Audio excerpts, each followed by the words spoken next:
Good evening. Welcome to the, let's see, what is today now?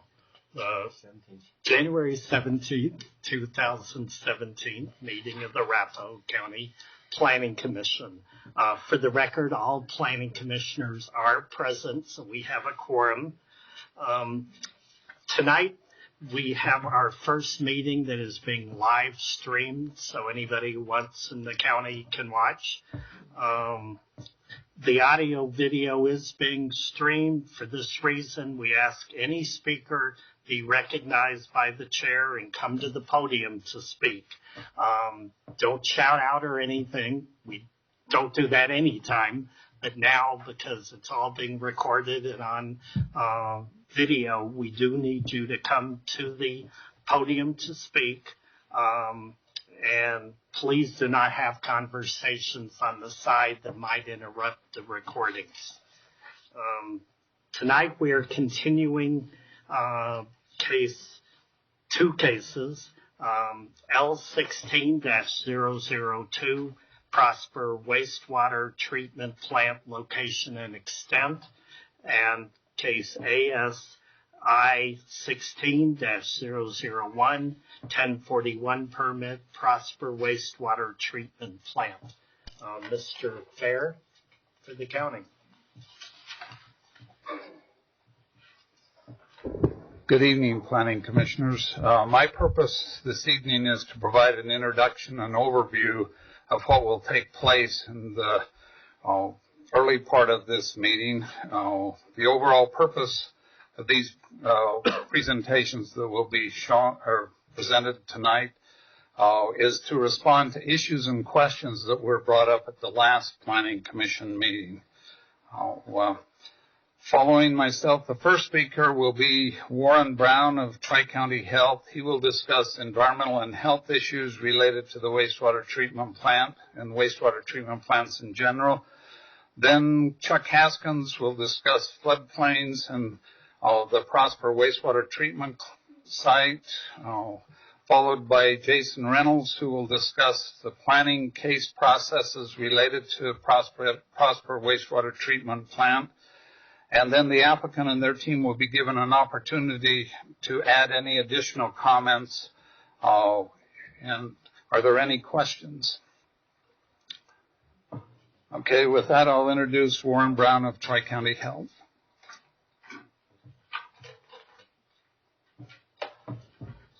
And Mr. Brown, if you could state your name and address for the record, please. Yes. We do need you to speak with the recording here. Warren Brown, Tri-County Health Department, 6162 South Willow Drive, Greenwood Village, 80111. So I prepared a relatively brief, probably 15, maybe 20-minute presentation on the wastewater plant based on questions provided by Mr. Kerr, and I am open to questions during the presentation or afterward. So if something comes up, you see a slide and you don't understand it or you have questions, feel free to ask.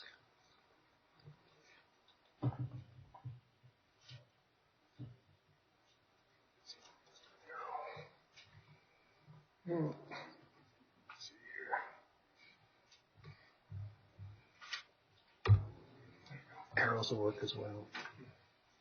General overview. Each wastewater treatment plant is different, but they all have certain common processes that are designed to take the influent wastewater, purify it, and return it back to the hydrological cycle. Physical processes include screening and settling of suspended solids within the wastewater. Biological processes are designed to further remove the pollutants from the wastewater stream. These are predominantly certain species of microorganisms that basically see the waste in the stream as a food source. Mostly the carbon within the waste is consumed by the microorganisms. And then chemicals may be added at certain points in the wastewater treatment process. For example, A lot of plants utilize chlorine disinfection and then removal of chlorine with another chemical prior to discharge to the receiving waters.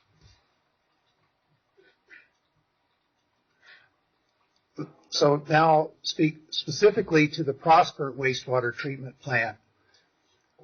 Due to the influent line being about 30 feet below grade, they'll need a lift station to lift the effluent from the collection system up into the headworks, which is the first stage of treatment.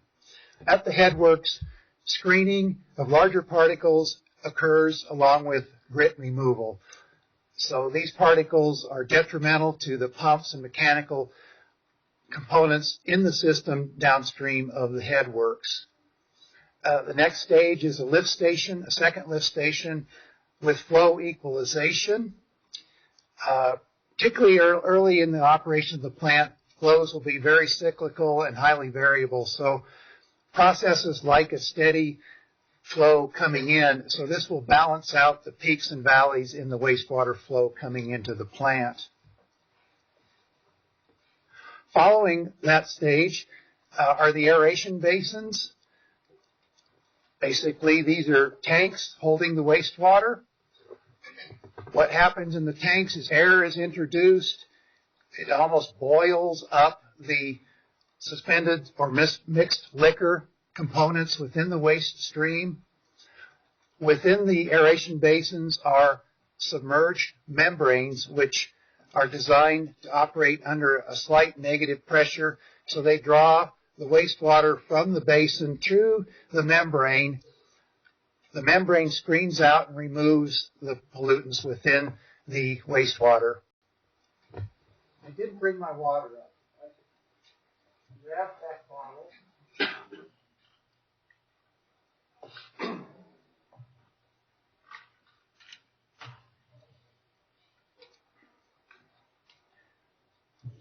Once the permeate leaves the membrane units, it's followed by disinfection to remove any remaining pathogenic microorganisms that may be present. This process, unlike some that use chlorine, will use ultraviolet light. Ultraviolet light kills the microorganisms. The solids that are settled out through the process are then concentrated into a sludge, which is then taken typically to land disposal.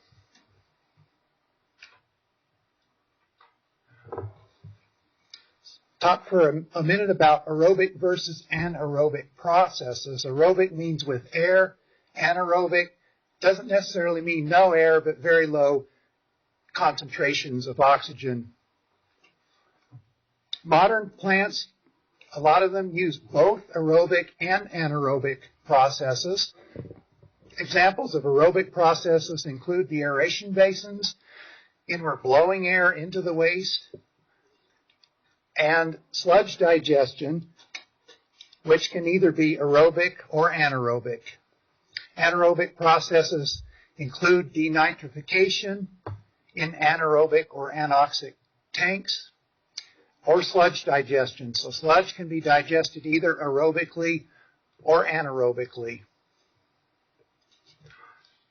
Regulations governing wastewater plants are in the purview of the Colorado Department of Public Health and Environment, CDPHE. CDPHE regulates all aspects of wastewater treatment plants. Tri-County Health Department does not have regulations governing wastewater treatment plants. State Health, as we call them, or CDPHE, they will set effluent limits or target standards to meet for the wastewater as it's treated and prior to discharge to the receiving waters. A site application process, which has already occurred, and at least through the local review, it's now down at CDPHE undergoing its review. Once site application is granted by the state will then review the design of the facility, make sure it meets standards, make sure basically that it's going to function and meet the effluent limits that are the targets. Once design review is passed and the facility is ready to construct, a permit or a discharge permit will be issued. The permit includes final effluent limits that have to be met. If the plant does not meet those limits, there are enforcement consequences. Planning commission. Thank you. All right. Microphone.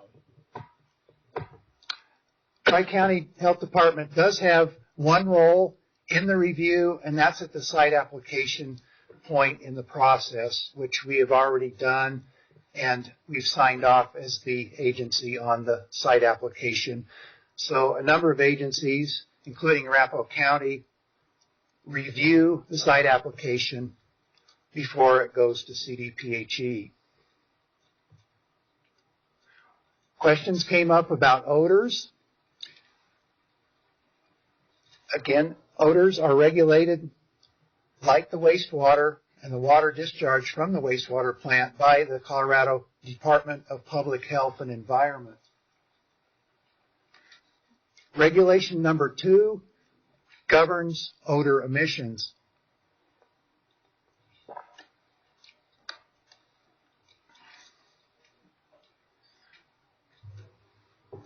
Violations of Odor Reg 2, as we call it, are determined using an instrument called a Barnaby-Cheney scintometer, or also known as a nasal ranger. It becomes a violation if odor is detected after dilution with 7 volumes of air as it flows through the scintometer. An odor complaint may not result in a violation. So if I can detect an odor with I'm going to call it my naked nose, it doesn't mean that the person using the scintometer will determine that there is an odor. Some wastewater plants are subject to a construction permit, which is like having an air emission permit for, say, an industrial plant. Those are required in some cases depending upon the anticipated emissions from the facility. So this is the scintometer I mentioned.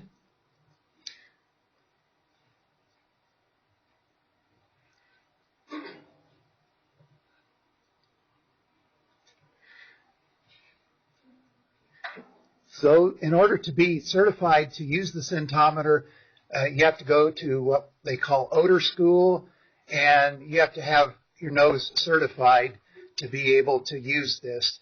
You can't be too sensitive or too insensitive. They try to strike the middle range of odor sensitivities. I'm pretty sure I would fail this school because I can't smell much of anything. The Prosper Wastewater Treatment Plant has a number of odor controls proposed. The first control is distance between the odor source and the receptor. The second is any aeration system failure, a blower goes down or something, would be an alarm condition notifying the operator that that needs to be fixed. The third commitment the applicant has made is to cover and enclose the digester and process basins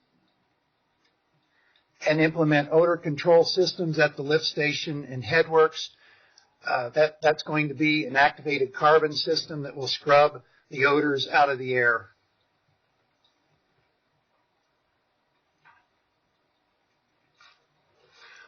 Question came up if we received odor complaints related to wastewater treatment plants already in operation.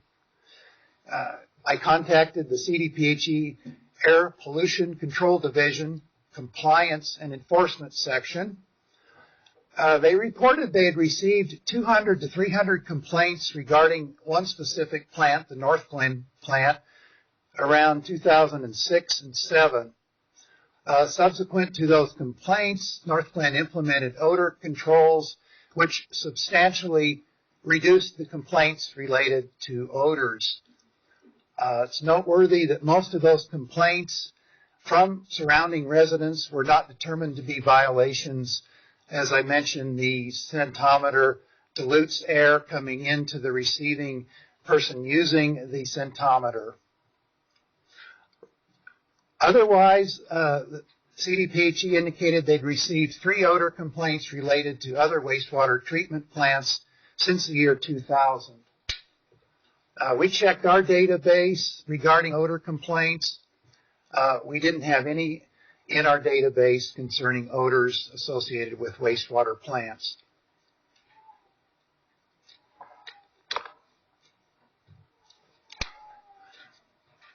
Tri-County Health Department's role. We have certain staff trained to use the centometer. We can investigate odor complaints that would come to us and go out and take a reading or two, and then we can coordinate with the state health department regarding complaints. And again, an odor complaint may not result in a violation due to the air dilution through the centometer. Finally, the question was, what wastewater facilities are out there and what is their proximity to development, residential, commercial, or otherwise? So I identified 5 facilities, actually 6 with Parker's 2 plants: Littleton Inglewood, City of Aurora Sand Creek, Arapahoe County Water and Wastewater Authority nearby here. Stonegate and Parker has 2 wastewater facilities.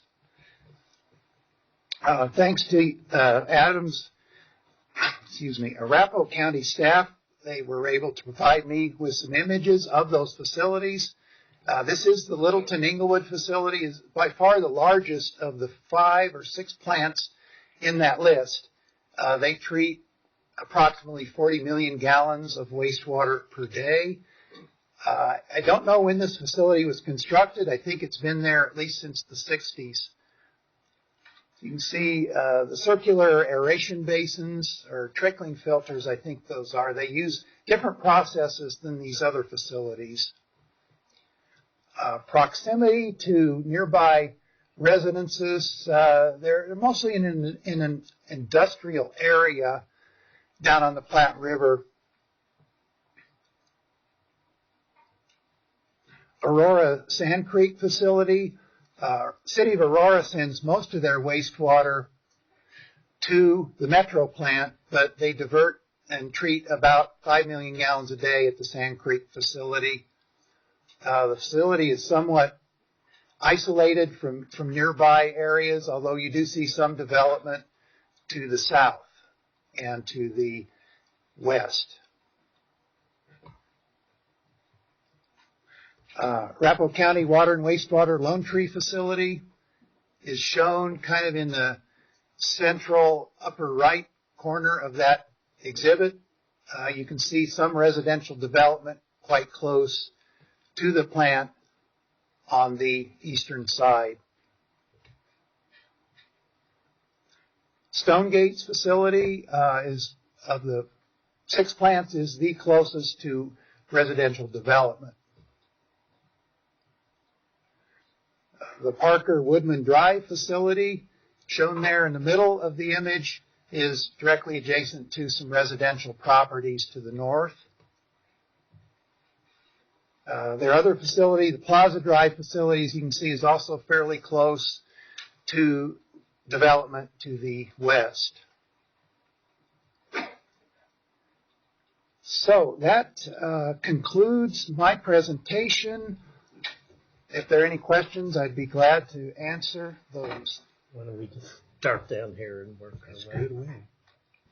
Yes, you mentioned that the Lone Tree facility was close to residential. Stonegate was the closest. Parker Woodman and Parker Plaza are both reasonably close to residential. Can you tell me how close those are in comparison to the proximity that we have of Prosper to the school? Mm-hmm. I cannot do that now. If we could scale off those images, we could get distances. So I apologize. I can't answer that question for you Okay, now. thank you.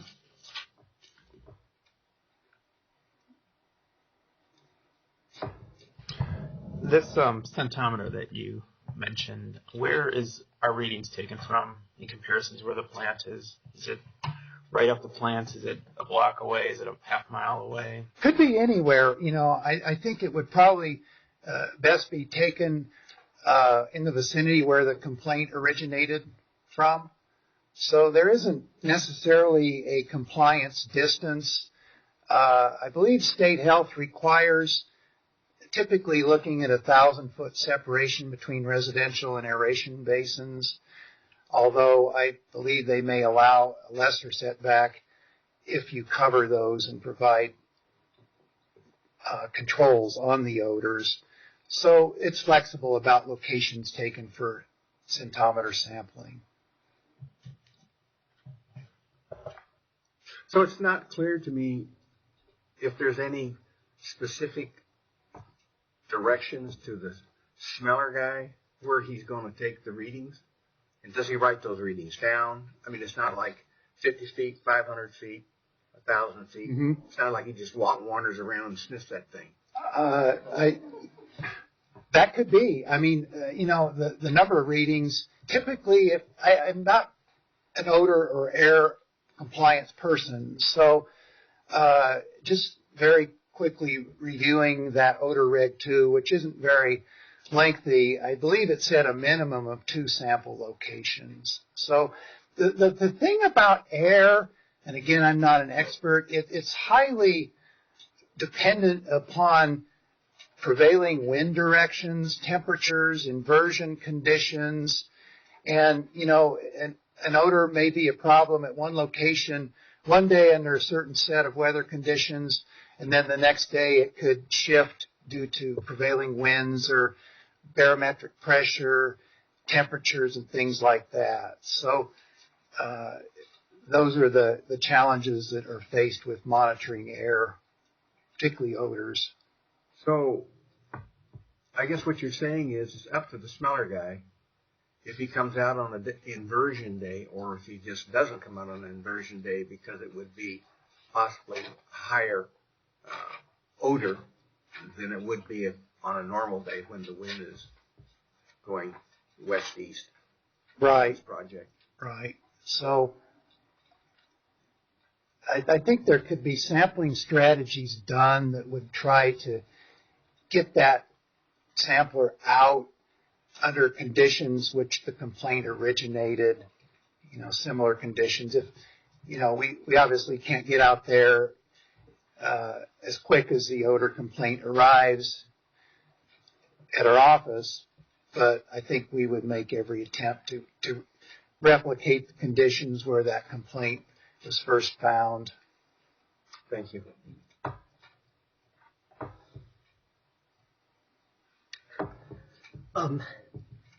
Listening to how you describe the centometer, it sounds to me like 10 people could be standing there saying, I smell an objectionable odor, but the person with the centometer could go, that's not a violation. Is that correct? That is correct. Yes. Okay. So you said you have trained smell personnel at Tri-County Health, but with only, would you say, 3 complaints in the last 16 years, aside from that big one in North Glen, have they ever really done this before? Have you gone out on complaints before? We have. And also, Tri-County doesn't have a formal air program. We deferred to CDPHE to handle the permitting and so forth associated with air. So they could also send somebody out that, may have done a lot more readings in the recent past.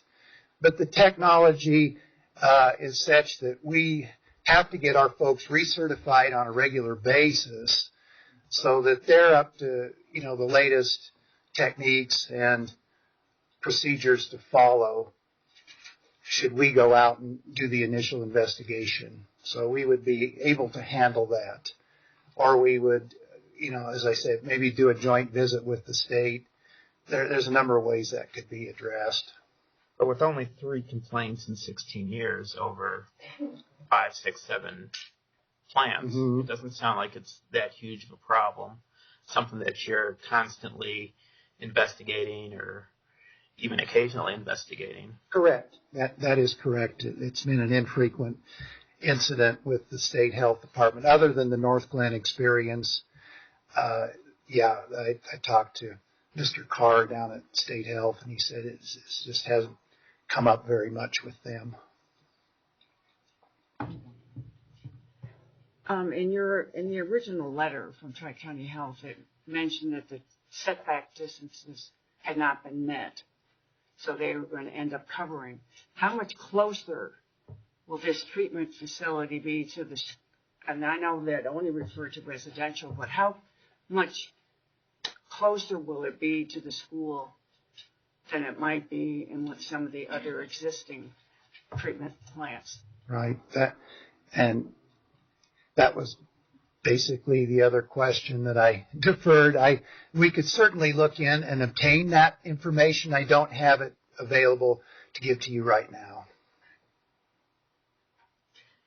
So it sounds like that CDPHE has the authority to fine on a violation, and Tri-County doesn't get involved in that because it's CDPHE air quality control that really controls what goes on odor-wise. Right. They have the regulatory authority to enforce against odor violations. Thank you.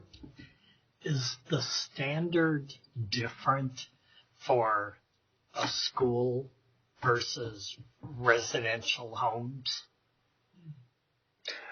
As I understand it, the answer is no.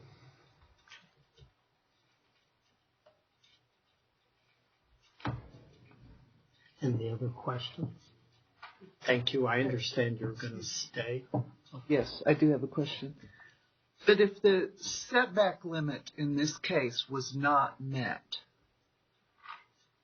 as your letter says, by what amount was that not met?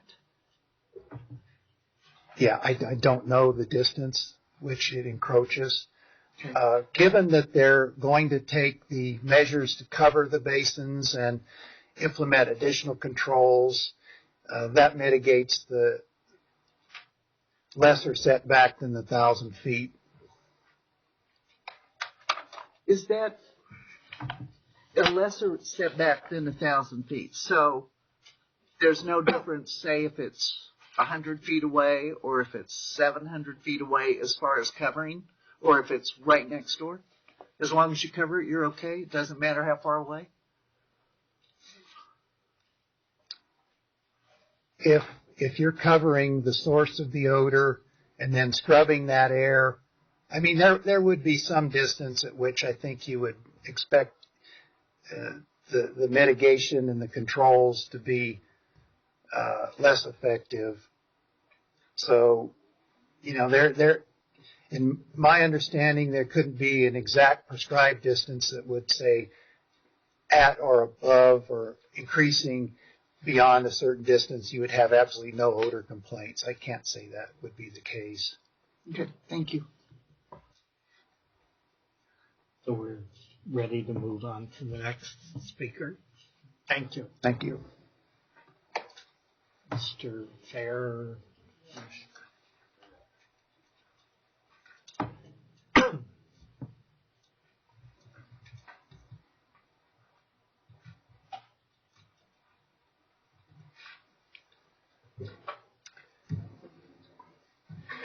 All right, I'm Jason Reynolds, current planning program manager, and we've had an update from Tri-County Health Department about odors, potential health impacts.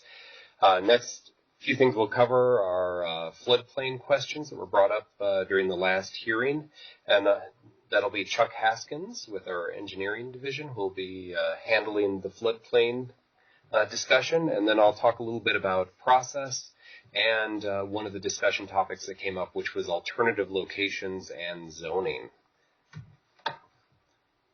Thank you, Jason. Chuck Haskins, Engineering Services Division.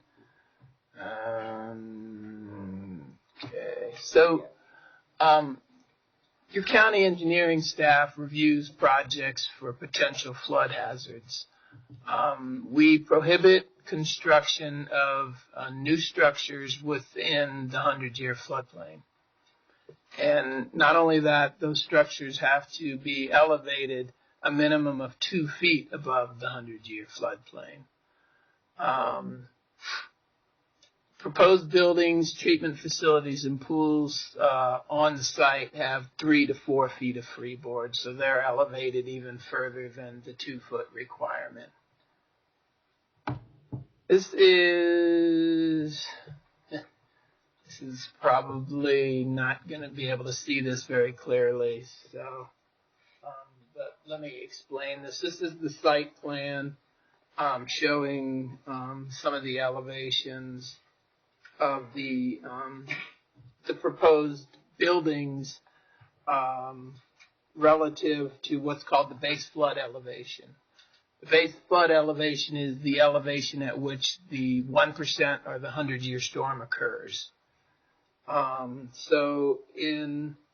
We looked at the north end, the south end, in the middle of the project and compared that with the base flood elevation.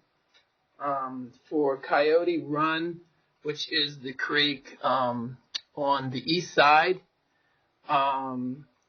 at the south end, the floodwaters are at 5521. The proposed structure is at 5528. In the middle of the site, Coyote Run, the flood elevation is at 5520. The proposed lowest point of the structure is at 5526. And at the north end, the downstream end of the project, the floodwaters again still at that 5520, with the lowest point of the structure at 5524. So so in conclusion, the property as proposed is outside of the 100-year floodplain and in what we regulate. So happy to answer any questions from the commission. If there's, why don't we start then at the end and work our way across?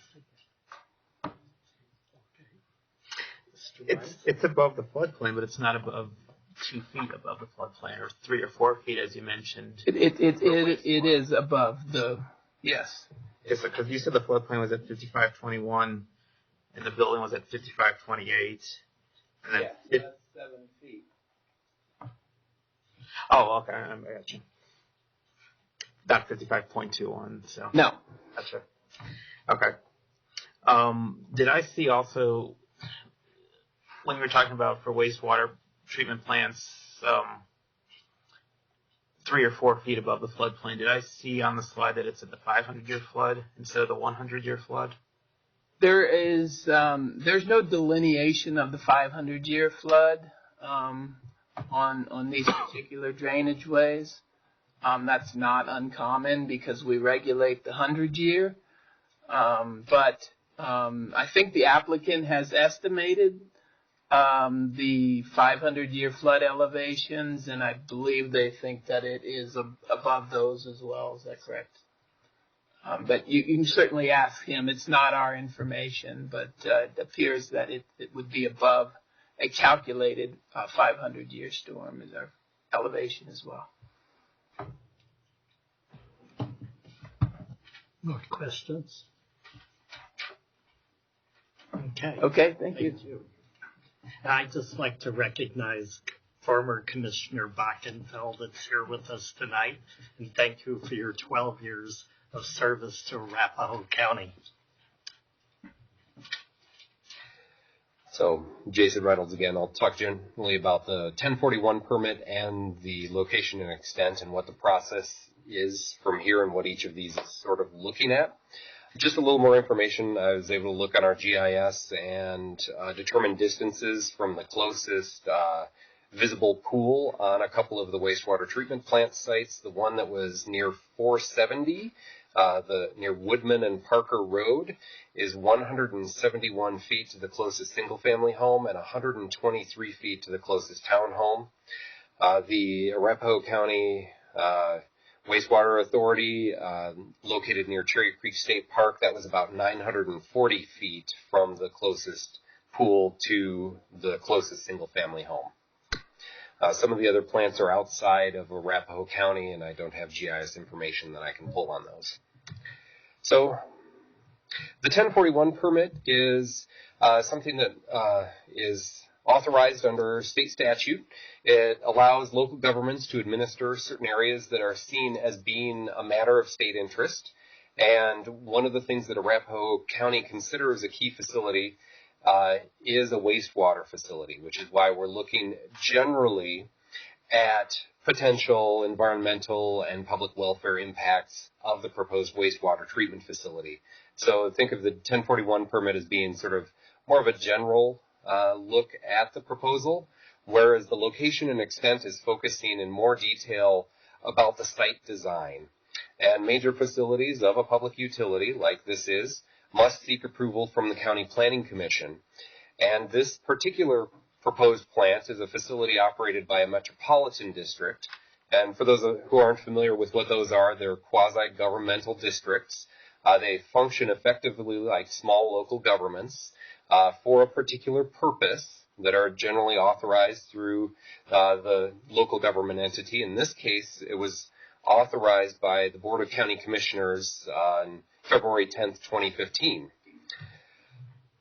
The process for the 1041 permit, this must go to the Board of County Commissioners. So the Planning Commission is making a recommendation, and then the Board of County Commissioners would make a decision on the 1041.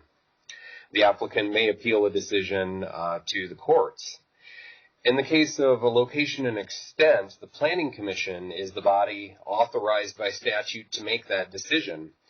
Under our regulations in Arapahoe County, applicants may appeal the Planning Commission decision to the Board of County Commissioners, and if the government entity is basically not funded by the Board of County Commissioners, there's some language in state statute that says that the board of that entity making the request, be it a fire district or in this case a metropolitan district board, they may overturn the Board of County Commissioners' decision. And never miss an opportunity to throw up a quote from Colorado Court of Appeals.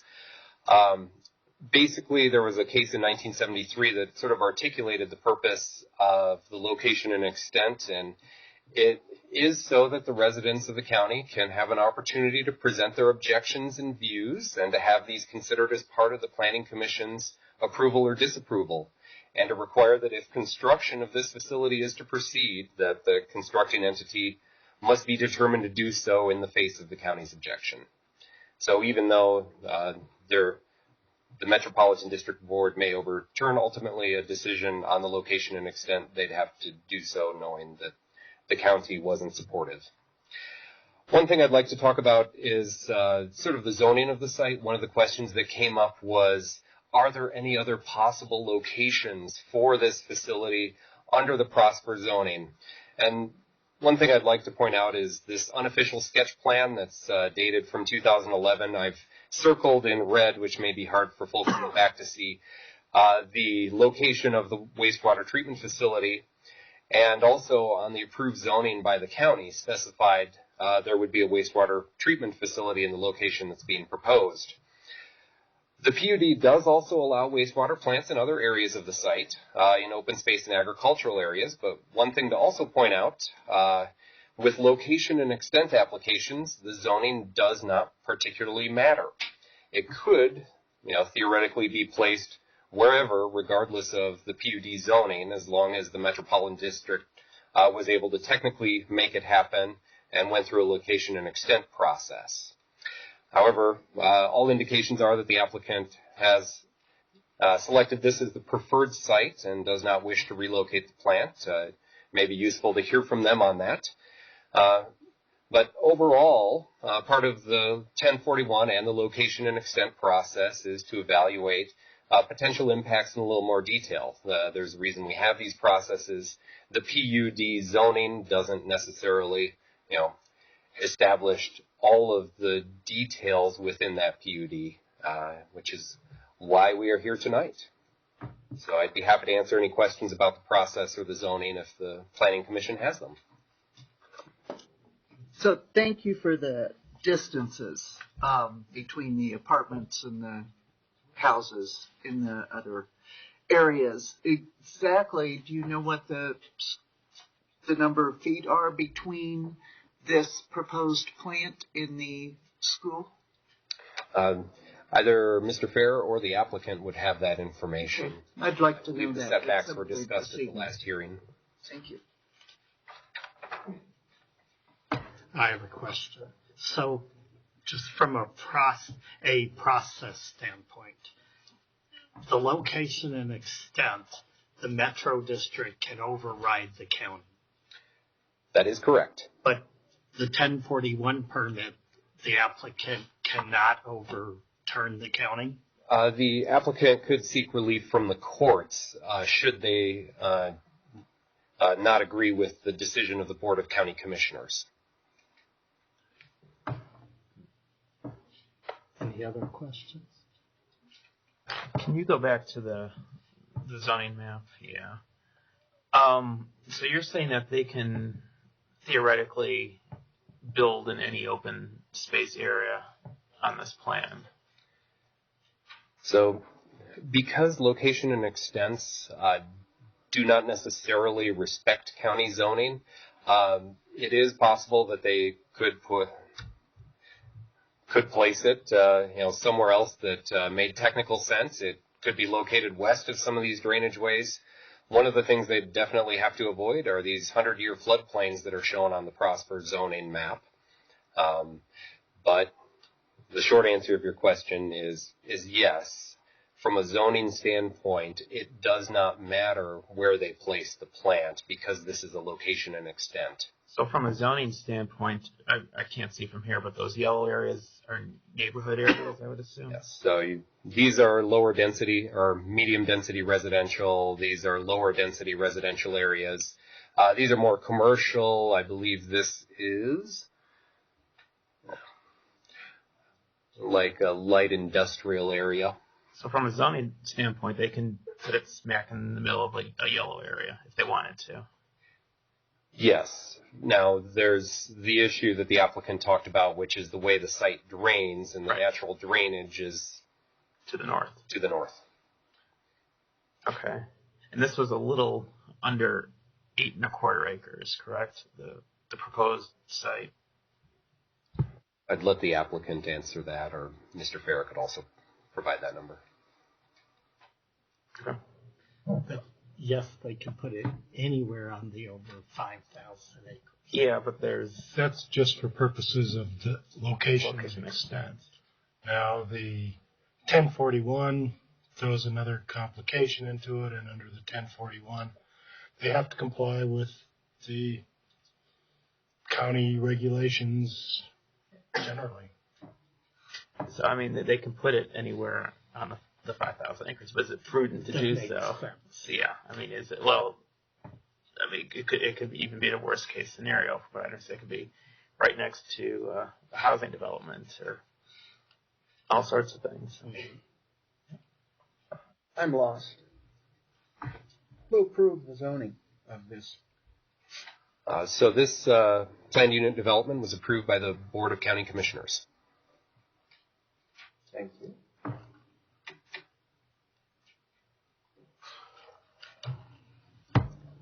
I think that's all the questions for now. Thank you for your time. You can decide to open it up to public comment. Okay. So we can open this up for public comment related only to what we've heard about this evening. Yeah, actually, that's a good point. Thank you. What would you like to comment? Thank you.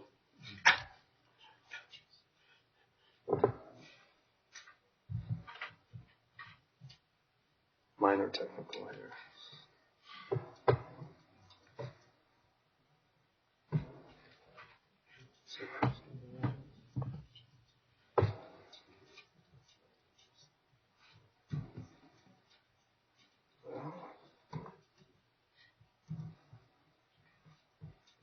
There it is.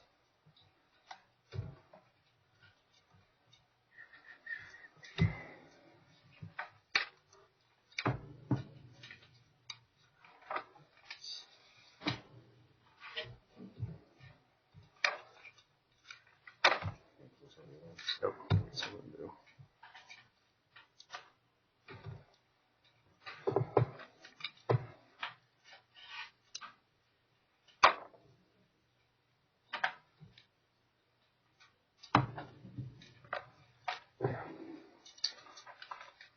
Good evening. My name is Jeff Vogel with Vogel & Associates, 475 West 12th Avenue, Denver, 80204.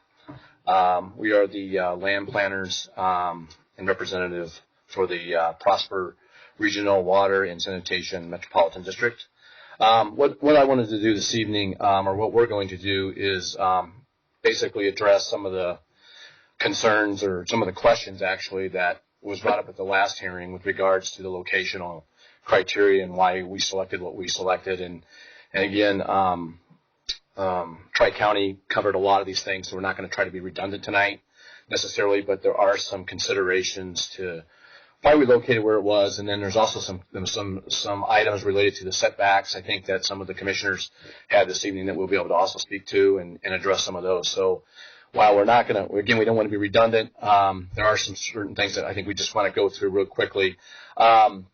This evening we do have, including drainage, as Mr. Haskins said, there's a couple questions I think on that too that we might be able to fill in the gap on a little bit on regarding the drainage issues. So this evening, our team is here. I'm here again as planning and landscape architecture, and each one of these gentlemen will introduce themselves for the record. Martin Metzger with Core Civil Engineers is here tonight. We'll be able to answer your drainage questions. Alan Pratt will be talking about, he's the engineer that's designed the wastewater treatment plant, and we'll be able to talk, and I'm going to introduce him in a second. And then Tom Raganetti with Otten Johnson, Neff and Robinson. Raganetti is our legal counsel as well. So with that, I'm going to turn the presentation over to Alan Pratt, and he can kind of walk through, again, some of those considerations related to the locational criteria, the setbacks, and some of the why we ended up where we ended up.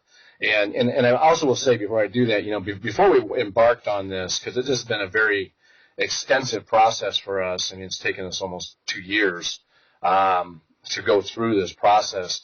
We did look very seriously at all different alternatives before we decided on a site, just because it is a very lengthy process. And as stated earlier tonight, there was a site utility plan, as Tri-County talked about, a process we went through that was a very lengthy, extensive process that we worked with Tri-County, Arapahoe County, all the respective referral agencies, that was approved on December 13th by the Board of County Commissioners.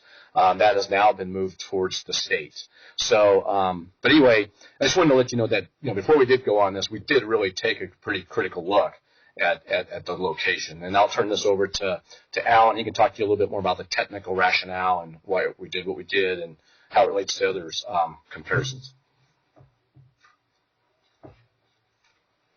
Okay, I'm Alan Pratt with Dewberry Engineers, 990 South Broadway, Denver.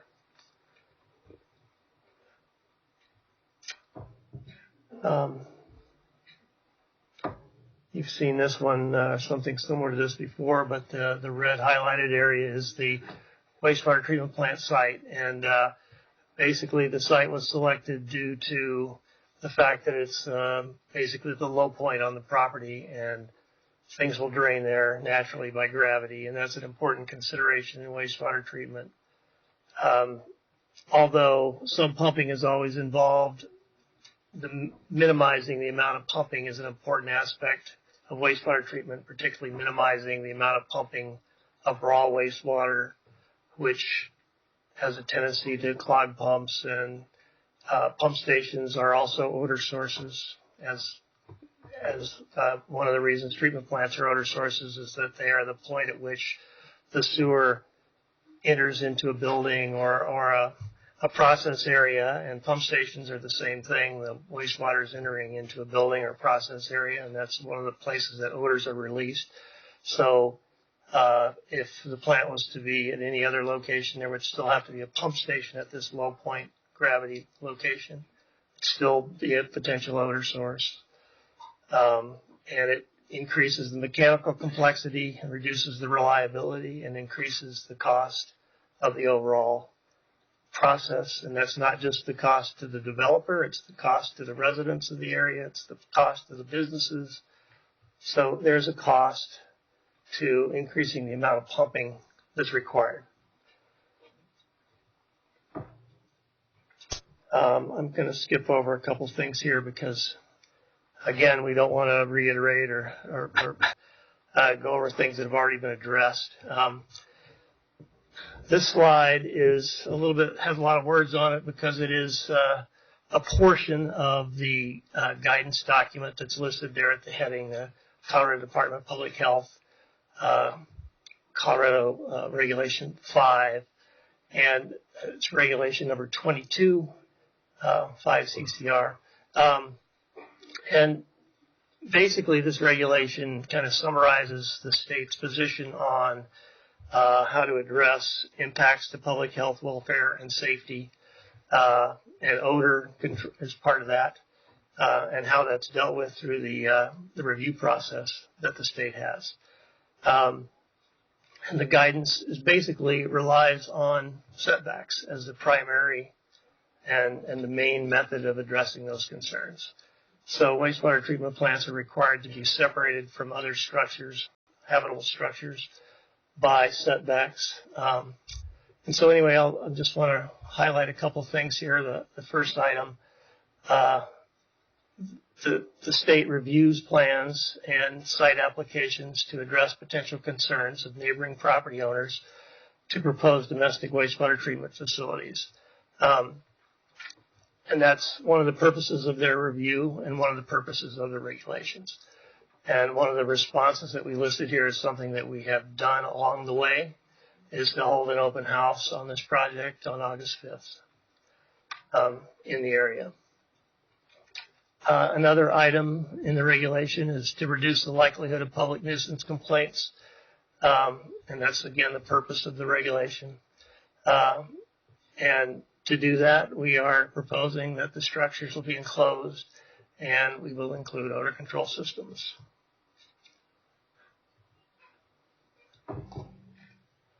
And another purpose of the regulation is to minimize the potential for airborne transmission of pathogens from wastewater treatment facilities to the occupants of nearby habitations. And to address that, we are proposing that the treatment basins be covered and that the setbacks would meet the requirements of the regulations. And the final item is basically pertains to if setbacks can't be met, what do you do about it? But in this case, they are met. And I'll get to a comment and a question that was made earlier.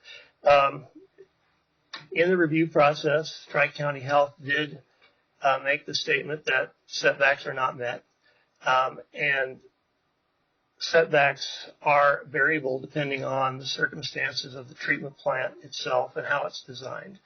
And we were not explicit enough in our initial submittal to state that everything would be covered or enclosed, and if the processes are covered or enclosed, the setbacks are different than if they're not. So the setbacks are in fact met.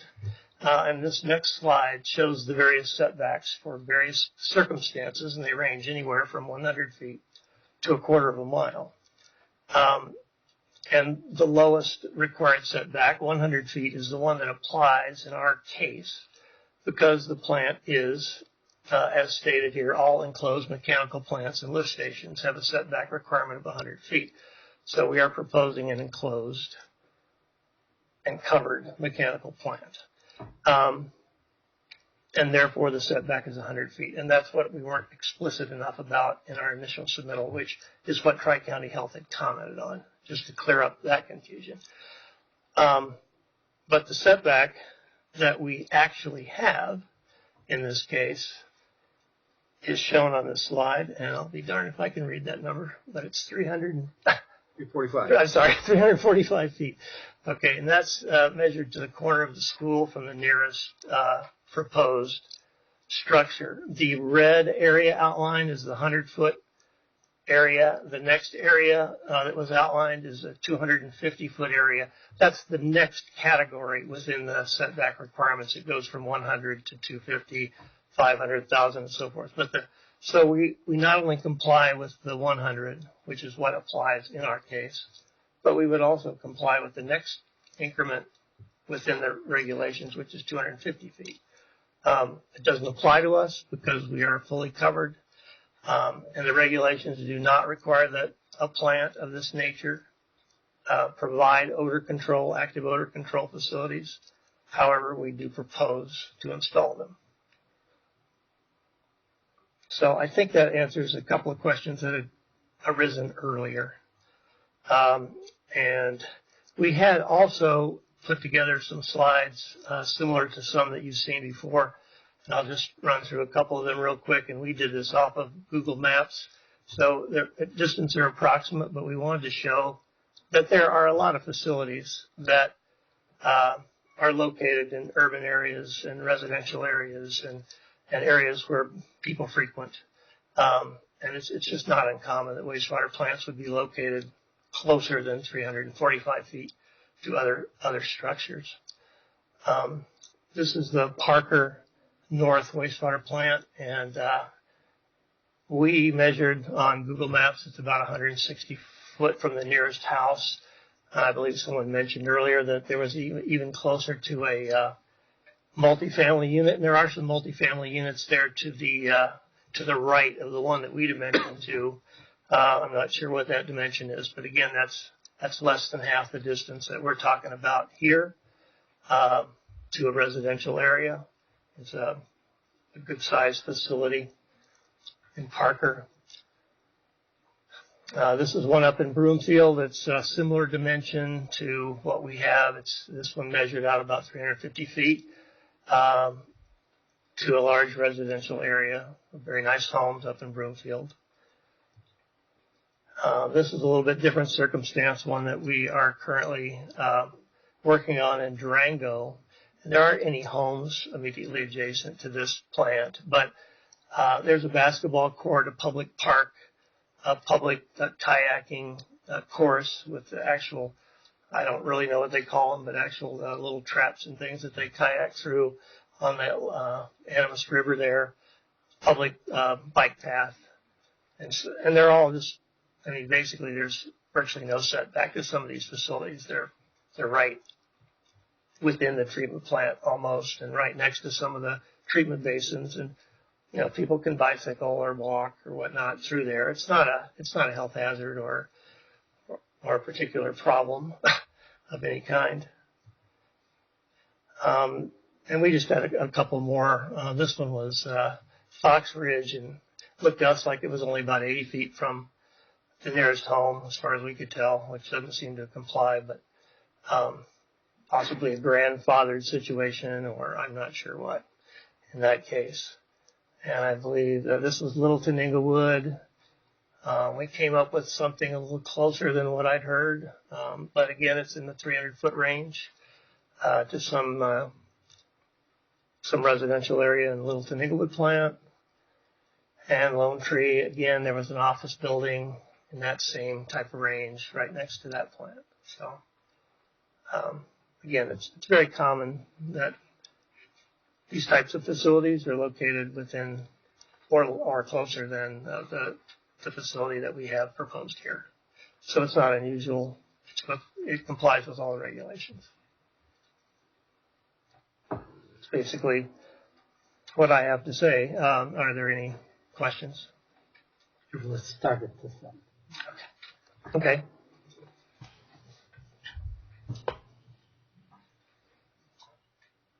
switch around. Yeah, I just wanted some clarification. On the plan, there's 4 different phases that are designated. Yes. I was just curious, at what point does it become operational? At what phase? The stages are all operational stages. They're expansions over the years. The plans that were submitted are for the ultimate facility, which would be, depending on the rate of development, many years down the road. So the stages are initially you build a much smaller plant, it gets larger. So the sites that we've been looking at and the measurements that we've been taking are from the ultimate facility, which is not immediately proposed, but it has gone through the county review process to make sure that what we will ultimately need to build, not just what we would initially need to build, but what we would ultimately want to build or need to build would be compliant with the regulations. But initially, a much smaller plant would be built than what is shown in some of the graphics.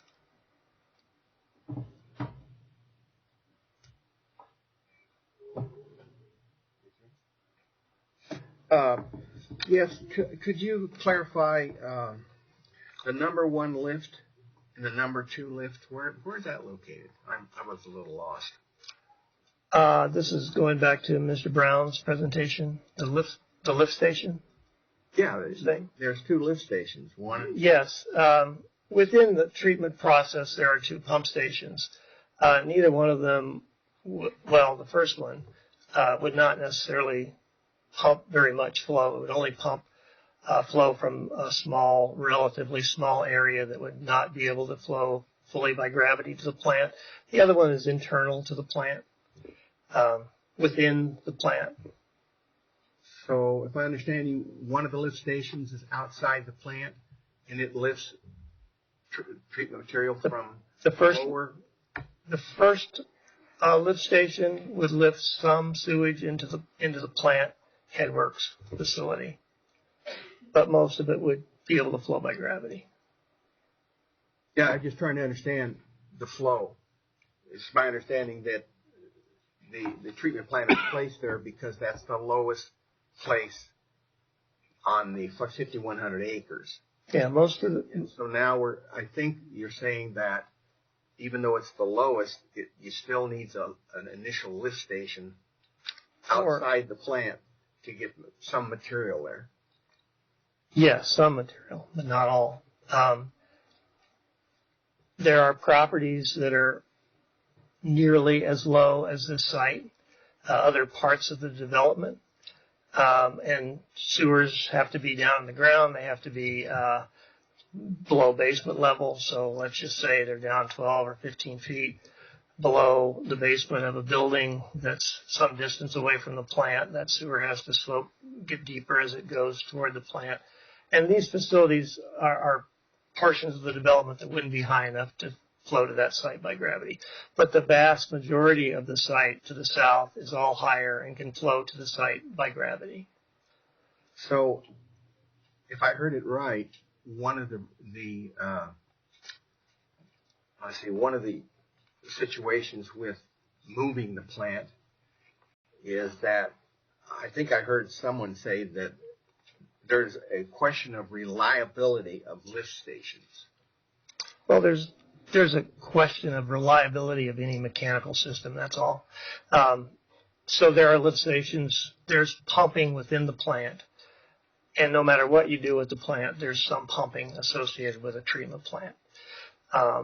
And other mechanical processes as well, not just pumping. However, moving the plant would entail more pumping. That's the point about that. So it's not that you can't have pumping or that it's not feasible to pump, but the more pumping you have, the more reliant you are on mechanical systems. It's my understanding that there's lift stations all over Denver Metro. Not just 1 or 2, they're all over. Well, there are, yes. And they seem to work okay. So. Well, of course they generally do. But they're a point of potential failure. And they also, and they are generally avoided. I mean, they are more than generally, they are avoided as much as possible in the design of these systems. It's desirable to do as much as we can by gravity, but it's not always possible to do it all by gravity. And that's why they're lift stations. So my last question is, I think I understood you to say that the need for a lift station is because there are some areas that are not a gravity flow. Mm-hmm. So I guess my question is on the south portion of the property, couldn't they put a lift station in to get the flow to go the other way? Instead of putting it up north, put it down south where there's away from most of the residential and everything. Put the treatment plant south? Because it seems to be very close to the lowest, another lowest portion on the, it's not? I don't believe it is, no. I believe that the ground generally slopes higher and higher to the south. As it goes to the south? Yes. That top of it. Okay, okay, thank you. That makes sense. Yes. I have two questions. Okay. You talked about the increased cost of moving the facility. That increased cost would be passed on to the residents of Prosper, correct? That will be a cost they would have to bear. Generally, yes. Mm-hmm. Because the Metro District is just operating and passing on costs. It has to. So that would be a concern for residents who are going to buy in Prosper. Yes. To pay more. Second, is it possible if you were to move it that the pumping station at this site could produce more odor than what's going to happen under this scenario? I won't go as far as to say that it would produce more odor, but if we replace the current treatment plant site with, if we move the current treatment plant to a different site, there will have to be a pump station where the treatment plant is. One difference between treatment plants and pump stations is that pump stations are virtually never staffed or manned. They're not staffed at all. They're not manned. They are a source of odor, and treatment plants get a lot more personal attention, if you will. So anything that's on a treatment plant site, although it may not be 24 hours a day, you're going to have people there pretty much every day inspecting and taking care of things. Pump stations sometimes get a little less attention, so they can also be a little less reliable in that regard. And things can go wrong that don't necessarily create a catastrophic sort of failure, but that they can create more odors or create other nuisance conditions, and they can go unnoticed for a period of time, more likely. If it's a pump station versus a treatment plant that is going to be visited more frequently or staffed more regularly. Right. But a pump station is not odor-free. No, absolutely not. Changing it doesn't eliminate odor. No. Thank you. Okay. So when Mr. Rader asked you the question, I heard you say there are other places that are as low as on the property as where you've decided to put this. Well, what I meant to say, I'm not actually sure if there are other places that are as low or not, offhand. But there are places that are nearly as low. Let's see if I can go back to the master plan here.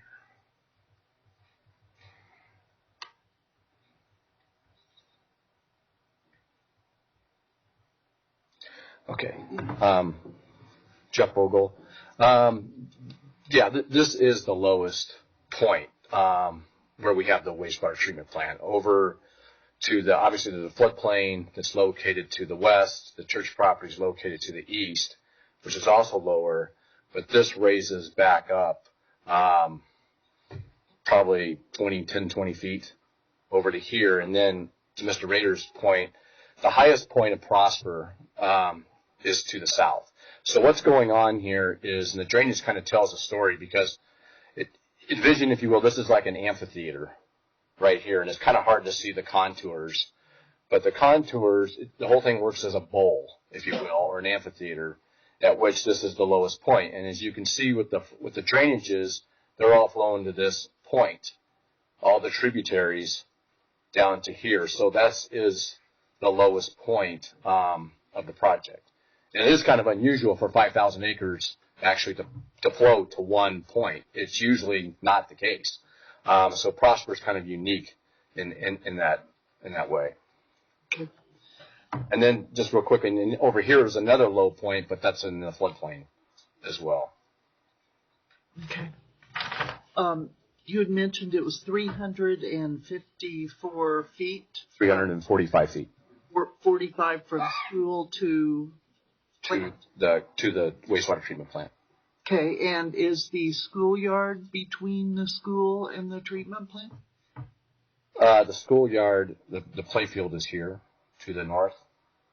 So the 345-foot distance is here to the building, to the component. And then as Mr. Pratt said, this is the 100-foot setback, and that's 250 to that corner. Is that correct? Yes. Okay. Schoolyard. I have a question. So, just to clarify, what's the contour elevation at the south end?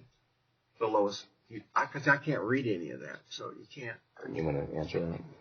Maybe you know. Martin Metzger, Core Consultants, 1950 West Littleton Boulevard, Littleton, Colorado. On this, I'm guessing, are you talking about the north end nearest I-70 at the lowest point of the site? No. If you went south. If you go south, it steadily goes up. I don't have an exact elevation, but it is a couple hundred feet higher. A couple hundred feet. Yes. It steadily goes up 5 miles to the south, and that's where Mr. Vogel was explaining kind of the bowl situation. As you get back down there, you're a couple hundred feet higher than you are at this location. What about on the northwest? The northwest side goes up, and it goes up. I just added the small area that I have on a printout shows that it's at least 60 feet higher going to the west. Going to the east, it goes up a little ways, and then it goes back down towards Box Elder. The problem that you run into with that is as you get further away, you have to get gravity sewer to flow back. So even if the elevations aren't on that east side, they may just be a little bit higher than they are here. We still have to run sanitary sewer gravity-wise to here, and so it kind of impacts us in that also. So to move it west up by 70, it's like 60 feet higher. Wherever you could just move it, the next place you could move it. Right. It steadily goes up. Gosh, it probably like a 4% slope as you move to the But I mean, west. you're looking at 60 feet, maybe 50, 60 feet. The next place you could possibly build it. Right.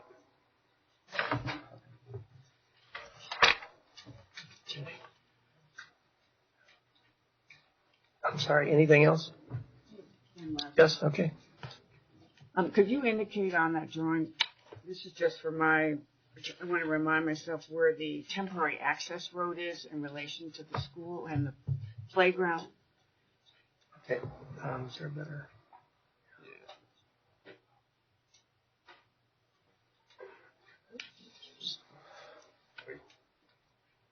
You're talking about the temporary access road to the wastewater treatment plant?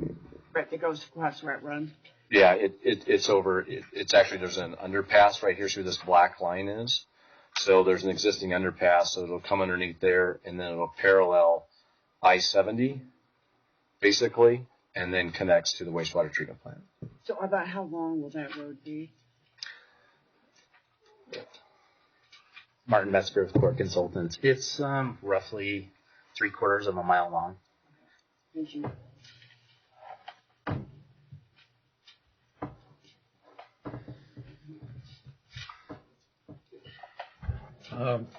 We looked at a You're recording on. We looked at a contour map for that was on the land survey plat of the preliminary development plan, sheet number 6. And down in the south end, it looks like it's 5,790 feet. And at the north end, near where the wastewater treatment plant site is roughly 5,520. So it's about 270 feet difference between the south and the north. What is the elevation over on the northwest? I think you're going to strain Jason's. 5590, 5580.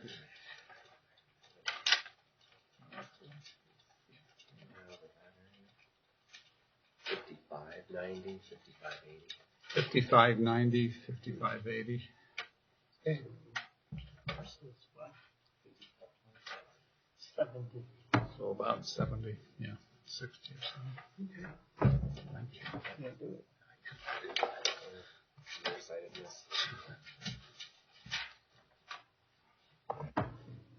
Thank you. Mr. Vogel, or you guys?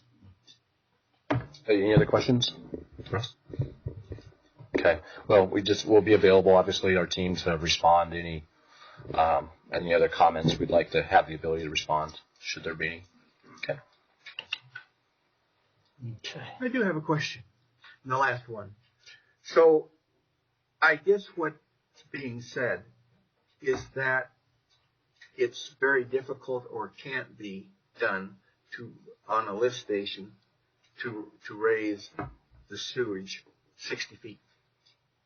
Yeah, to get it in the plan. Yeah, it's a challenge. It's an extensive. It'd be a very substantial Lift station. It'd be very substantial. It wouldn't be just a small pump. Yeah, it'd be very substantial. Thank you. Yeah, and that's for there. There could be we could end up with multiple lift stations, but at least at that point, since it's the lowest, it's going to be substantial.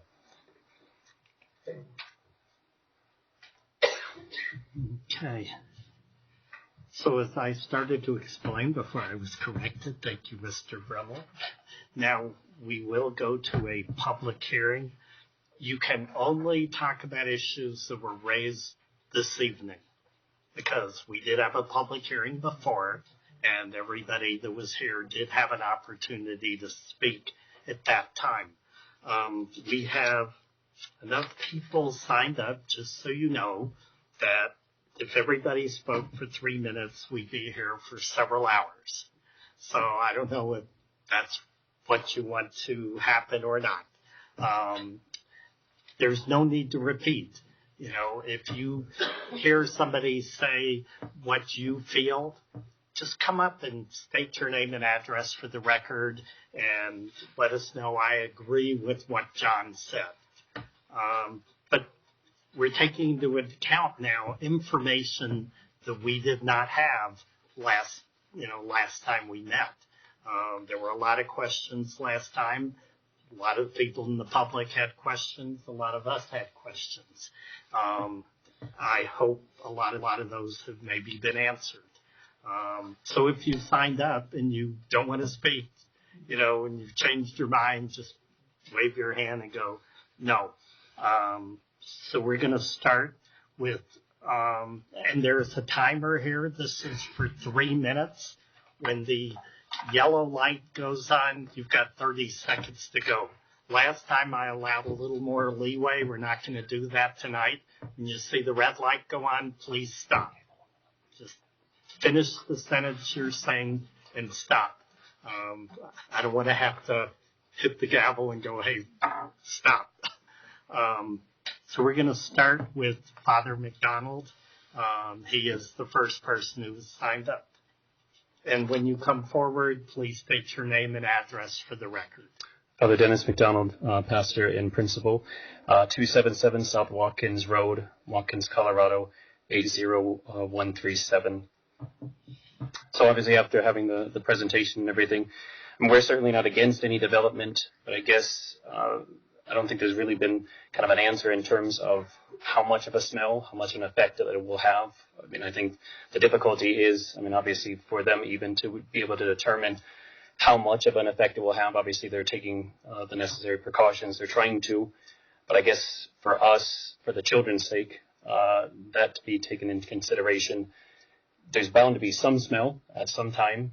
I think this is This is natural just to have when you have a water waste treatment plant basically next door to us.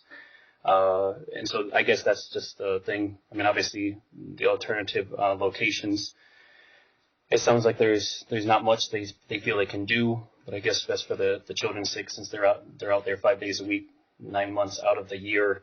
That consideration, the smell, obviously even this site for our property too, of having that built just next to us. I mean, obviously that hurts us in the look of it. So I guess those are just some standpoints for us just to consider for the children's sake, because there will be some smell at some points. We can't determine how often, how much, but I guess just for the children's sake, I guess that should be something that should be considered. Moving it, yes, there could be a cost, there could be other things into it, but just as obviously when they were developing their site plan, they didn't put it next to any of the schools maybe that they're considering building or residential homes. They definitely put it as, farther apart. Granted, I understand maybe that's where it drains, but still, I mean, those were considerations I'm sure that came into their process of looking at things. So thank you for your consideration. Thank you. Mr. Raganetti, I don't know if you wanted to speak. That's what I figured. Thank you.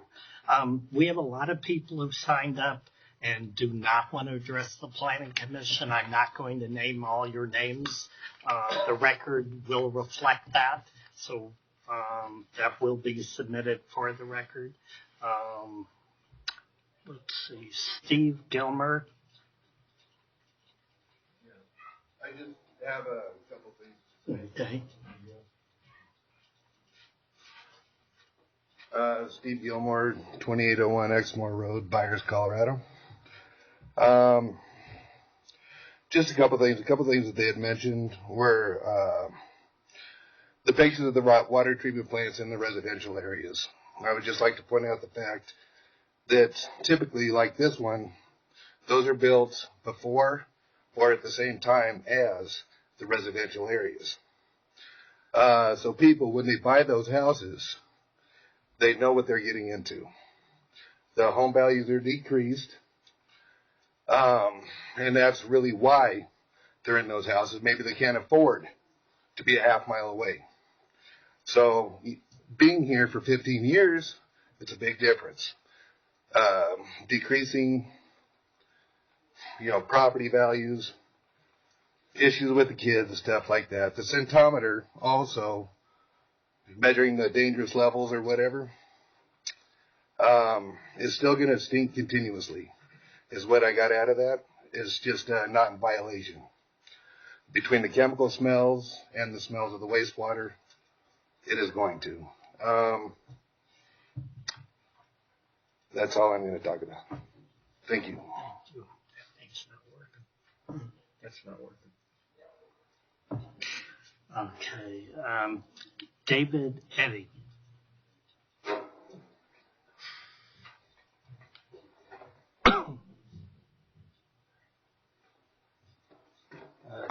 Dave Eddy of 2960 Wagner Street in Strasburg. I'd like to point out there's been a lot of discussion about how the plant can't be moved because this is the lowest spot on the site. And I'm sure everyone won't be able to see this, but this is off the Prosper final development plan, and it shows the contours. Did you show it to the Planning Commission? Yeah. Yes. So if you look at this, here's our site for the wastewater treatment plant, and it's these lines are the contour lines. So everything along those lines is at the same elevation. And as they said, everything is flowing to this end. But as you see here, this line which goes through the site, it's the natural contours that are there now. This next line is 10 feet higher. If we were to take this entire plant and shift it south by 1,000 feet, we would be virtually in the same place we're at now in terms of elevation. And you might be up 4 or 5 feet. You could certainly handle that with natural earthwork. It is doable to move this incrementally. I work for one of the largest contractors in town, and my job is to solve constructability problems. It's all I do. I've got a whole department that does nothing but that. There are actually probably 6 or 8 different ways to approach this. That would be the easiest one and would have the least cost. There would be a little bit of civil cost to tie the grades back into this building. Other than that, everything could just simply be moved south. That you might have to change the profile of the last 1,000 feet of the sewer line very minimally. It would flow. I guarantee it. So the point I wanted to make is I would agree you can't take this plant and put it 270 feet higher and make things work. As you can see, though, even this line, which is 10 feet higher, goes all the way across Watkins Road, and there are a number of places in this range that would be very doable to move that plant. Granted, that's not 5,000 feet away, which we'd like, but 1,000 feet would make a huge difference. So I just wanted to point that out, that that's not subjective. It's very clear. That's all I wanted to say. Thank you. Do we need that submitted for the record? Thank you. Okay. There were 20 people on this page. All but 3 basically were opposed to which folk. So we'll go on to the next page. Oh, there is one more. Thank you. Michael Cantillini.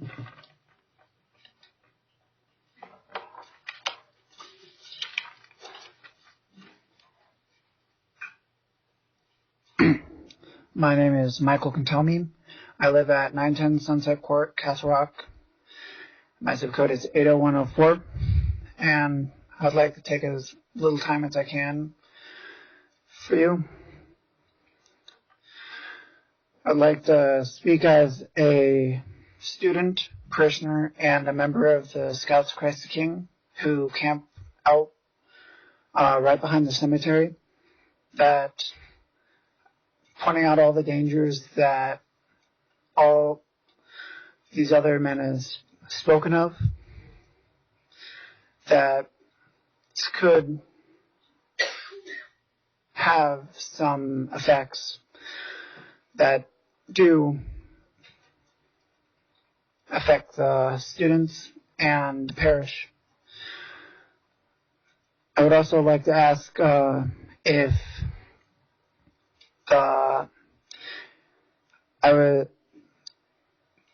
they said that it must be below a basement level, and the church here, the parish, does have a basement.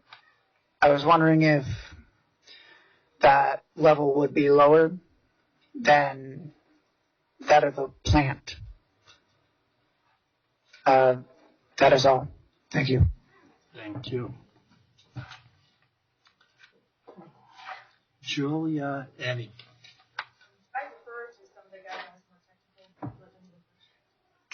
We're not adding time to anybody. So, do you just want to speak later? Okay.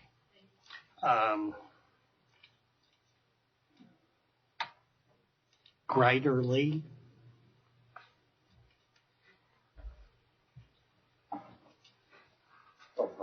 Council member, how are you? Sure. My name is James Grider Lee. I live at 467 Valley Way, Bennett, Colorado. Lived there for about 13 years. I'm about a 28-year resident of the county. I also serve as a trustee for the town of Bennett. For the past 6 years, 2 years before that, was involved with the planning commission there. So I have some feeling for what you guys are trying to deal with tonight. I have a couple of points.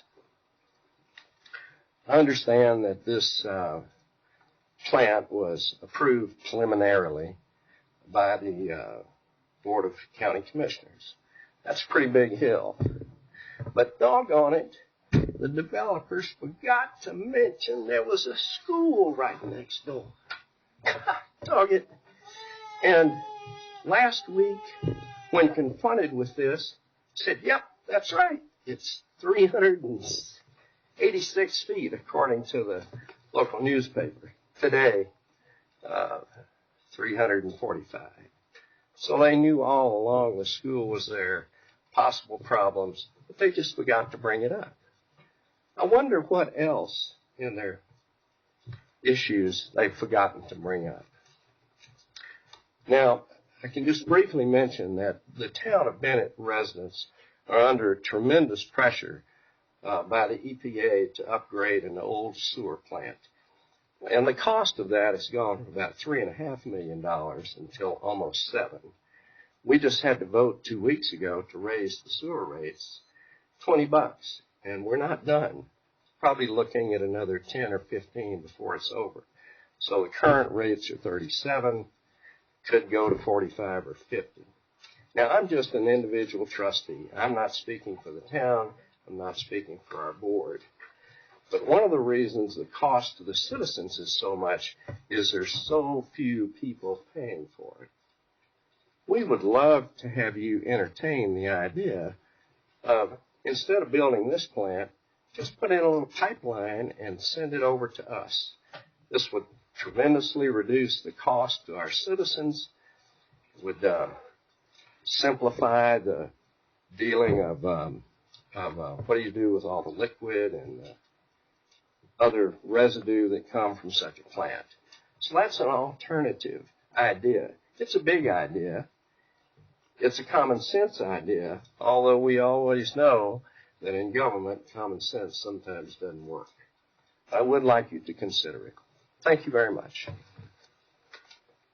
Thank you. Megan Dowd.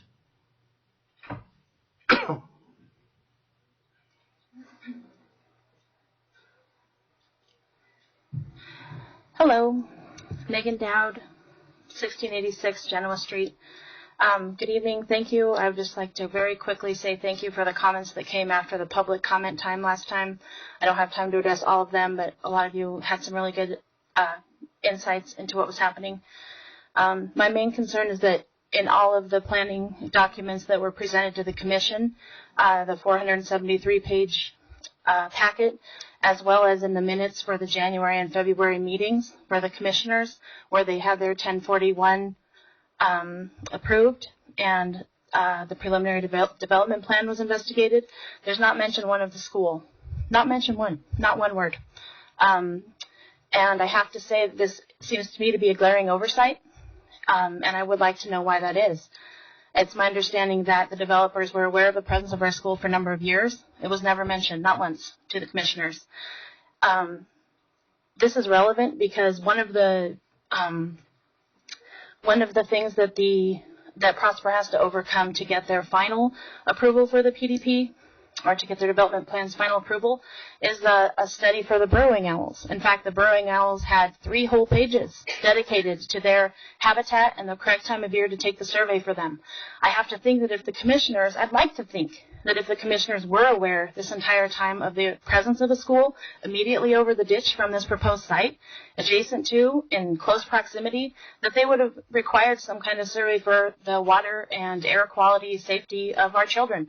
What are the statistics on that when a water treatment facility plant is put next to a school that's already been there for a number of years? I'd like to know that. And as a prospective parent, I think I have a right to know that. That's something I'd like to have addressed by the commissioners, please. I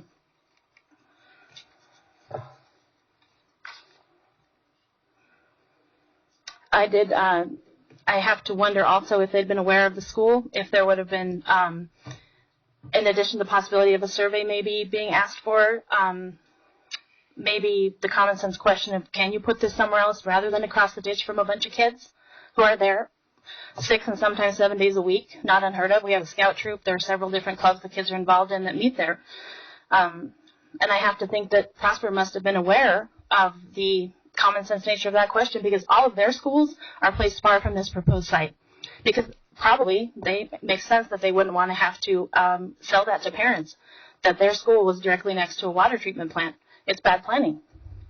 But those parents will have the option of whether or not to put their kids in the school. We don't have the option to put our kids in another school. We're already there, you know?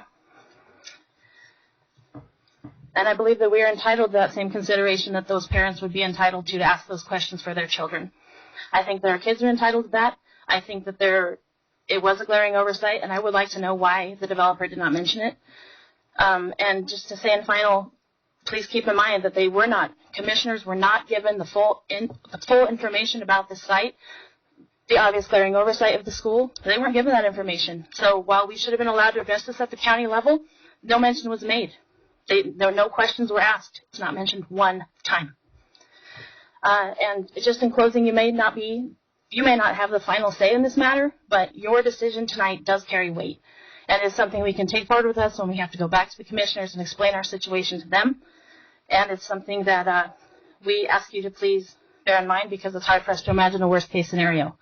And it's hard for us to imagine or to overstate the impact that this will have on us for generations.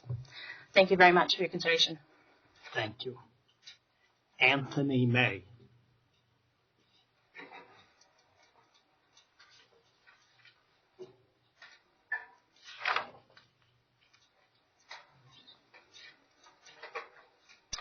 My name is Anthony May, and I currently live at 8946 Wagner Lane, Westminster, Colorado.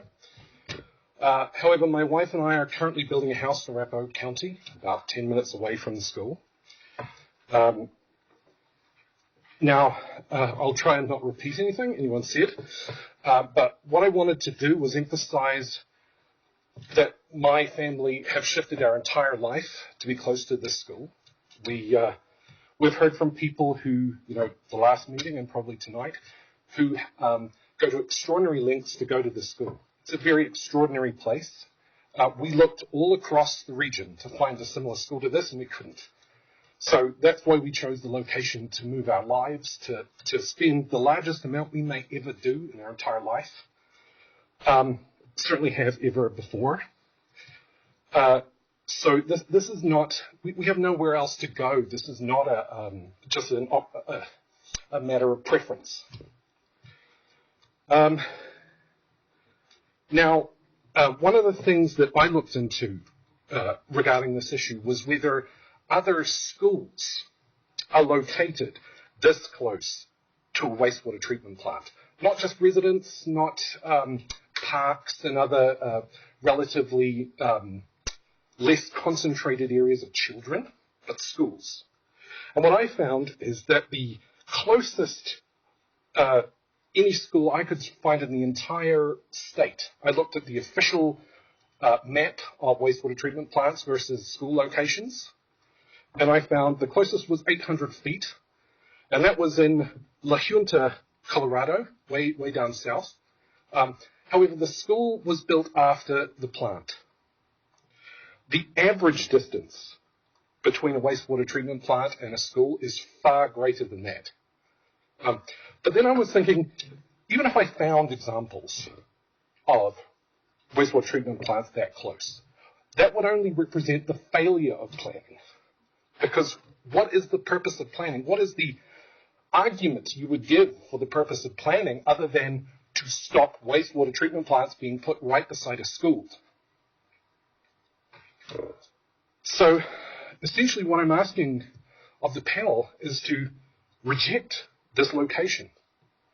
Don't flush my child's future down the sewer. Thank you. Thank you.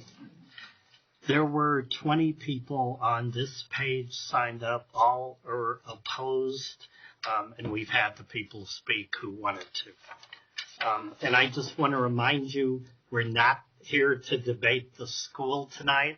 We heard about that at our last meeting. We're only here to talk about issues that were brought up tonight that were new and different than before. David Chichos. I'm sorry if I butcher anybody's names. David Checkis, 4440 North Farback Road, Bennett, Colorado. I'm the vice principal there at the school. I want to compliment Mr. Rosenberg for asking the question of the night. Are the, at least in theory, requirements of federal and state governments differ for schools and residential locations? And the answer to that is yes, by my research. I started with the EPA website, which in 2007 was required by the Congress to set up guidelines for the siting of schools. The EPA website says, and I quote from the EPA website, communities should seek to avoid situations in which nearby sources of potentially harmful pollutants are sited in such close proximity to schools that they may pose a potential hazard to school occupants. The way to do this, according to the EPA, is through permitting and zoning. EPA points to the California public schools as one of the schools that follows their guidelines. Let's go to the California Public Schools website. The public schools of California say, from a nuanced standpoint, the school should not be located next to, and I quote, sewage treatment plants. The state of Virginia agrees. Albuquerque Board of Education agrees. The state of New Hampshire agrees. As we can see, these states are merely attempting to implement the current guidelines of the EPA from the federal Congress, which discourage building schools by industrial plants or industrial plants by schools. Yet Mr. Vogel might argue this is Colorado. What about Colorado? Well, I've come prepared for that too. In 2012, the Colorado Board of Education set up their guidelines. I have the document here for you for getting approval from the state of Colorado for building schools. They say, and I quote, new school sites should be selected that are not adjacent or close to hazardous waste disposal sites, wastewater treatment plants, chemical plants, and other uses that would cause safety or health issues to the inhabitants of the school. In closing, there are 6 schools proposed for the Prosper development. None of these schools will be anywhere near that wastewater treatment plant because the Colorado Board of Education will not allow it. I searched through, just like the rest, any site for the school, any recognition that this school exists. I haven't found it either. I have also searched for any recognition that EPA guidelines are different for schools or that Colorado Board of Education guidelines are different for schools, although I think I can prove they are. I firmly believe and I hope that if the county officials had known that a school was there, they would have never even given this particular location for this particular plant any reasonable consideration because, as I stated, the Colorado Board of Education considers a waste treatment plant a site that is a cause of safety or health issues to the inhabitants of the school. And in that statement, they are merely copying the statement of the EPA on their official website, which has set up a website specifically for school siting because the U.S. Congress had asked them to do so. Thank you very much. Thank you. Elizabeth Wilson.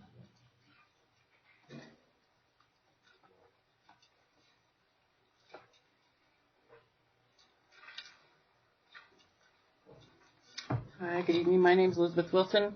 I live at 22505 East Colfax Avenue, which is directly across I-70 from the proposed wastewater plant.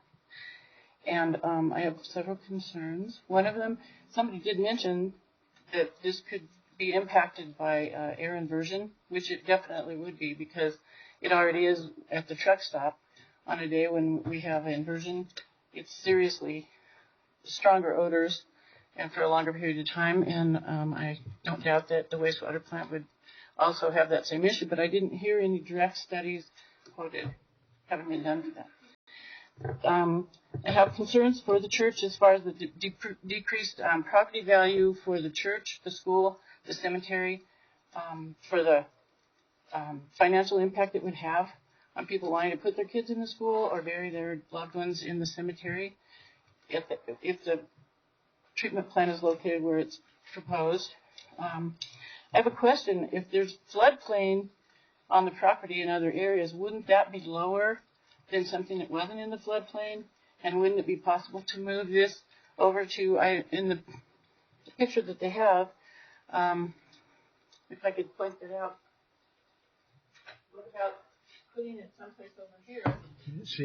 Yeah, we can't see it, nor can we hear you. Okay. So, well, on their the map that they showed you, during the red industrial area, there's another area that runs through there that's floodplain. Well, the upper part, just outside of that, would probably be as easy to build this as the one that they proposed. And I don't believe that it's not possible or even feasible to put it in other areas. I think that they need more evidence showing that that's not possible. My other concern is on the effluent. At the last meeting, they said that they would be producing at full capacity 3 million gallons a day, which is 9.2 acre feet per day, which covers a solid acre, a foot deep, every day. 9.2 acres every day. Just as a comparison, that would be something like, so if you did that times 365, use 10, then it's 3650. Grand Lake is 68,000. You know, if you look up the different reservoirs, how much water they're pulling out every day to put that much back in, is that going to go into the dry ditch that doesn't even have any water in it right now, flows under I-70? Are kids going to be playing in effluent streams? What kind of considerations have been done to track that?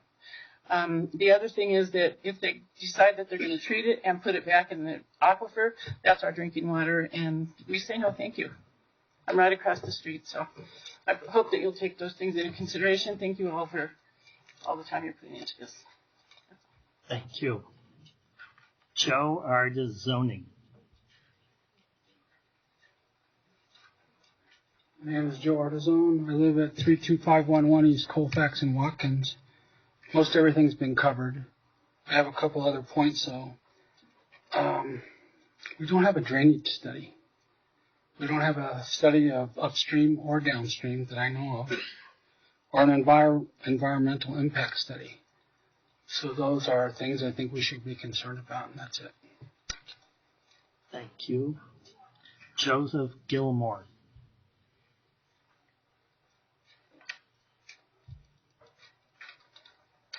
My name is Joseph Gilmore. I live at 67 South West Valley Road. I'm a fourth grader at this school being talked about. I'm asking your planners to please not approve the sewer plant to go right next to our school. My classmates and I don't want to breathe unhealthy fumes or chemicals.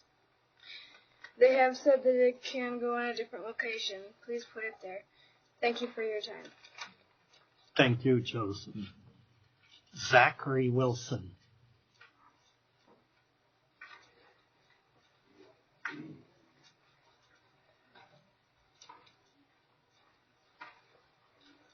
Good evening. Zachary Wilson. I live at 24525 East Bellwood Drive in Aurora. And I just wanted to submit this. It's a photograph on the east side of the Coyote Run. I noticed in their application that there was no picture facing the actual adjoining property, which I thought was interesting. It all faces south and southwest. It's not hypothetical. It's not theoretical. These are kids right here. And this is the east bank. The only thing between there and the treatment plant is the spillway. And I would like to submit that. I'd like everybody to be able to actually see what it looks like because they didn't attach pictures. And that's it. I just think it's unconscionable, but that's all. Thank you. Thank you. Mike Gilmore.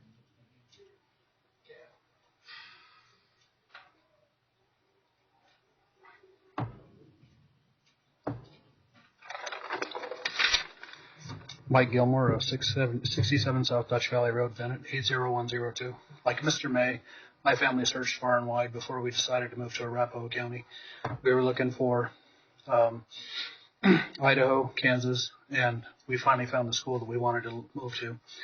As a practicing engineer in the water wastewater industry, wastewater plants have much higher incidences of process and chemical imbalances and disturbances and releases than water plants, but they use what's called a rolling 30-day average to explain them away to the state so they don't get fined. But what's going to happen to the school or to the church when they have a discharge or they have odors that come out?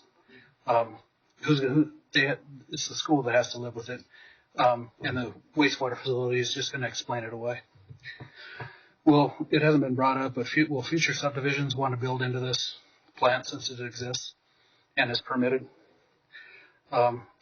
Since the discharge drainage normally conveys natural runoff, will a constant effluent stream create pools of water where hydrogen sulfide, which is a byproduct of nutrient-rich, phosphorus-rich effluent, is that going to form and be a persistent rotten egg smell? It's the rotten egg smell you always smell around the wastewater treatment plants. Is it going to create pools because nothing has been mapped out downstream? And is it going to be just a continual problem for the church school and the downstream neighbors across I-70? It seems to me, listening tonight, that Tri-County Health has made it clear, for me at least, that for the majority of the time, air complaints don't result in violations. So it seems unlikely that in this case, odors would ever be addressed. I think it's misleading to state everyone keeps throwing out distances to school, and I can throw out a lot of math too, but I think it's misleading to state how close to a school or neighborhood this plant is being built or other plants are being built without being told who was there first. Was the plant there and the neighborhoods encroached, or were the neighborhoods there and then somebody put a plant there? I think it's just misleading.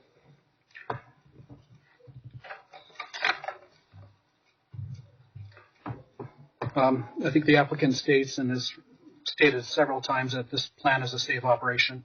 I work daily in an industrial environment, and we're trained to deal with spills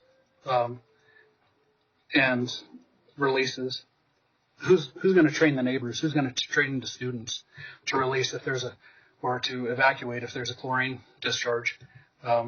Liquid chlorine is one of the items on the Homeland Security's top list of bad things they have on site. Who's going to deal with that? I know all the plant personnel will be safe because they all have SCBAs. Thank you. Thank you. Amy Gilmore.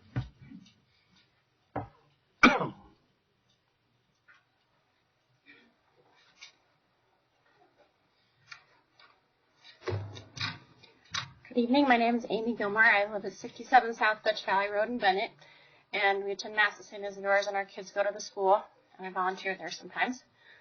First of all, I'd like to thank you for your considerations and your common sense and concern for the safety of everyone and for this to benefit everyone.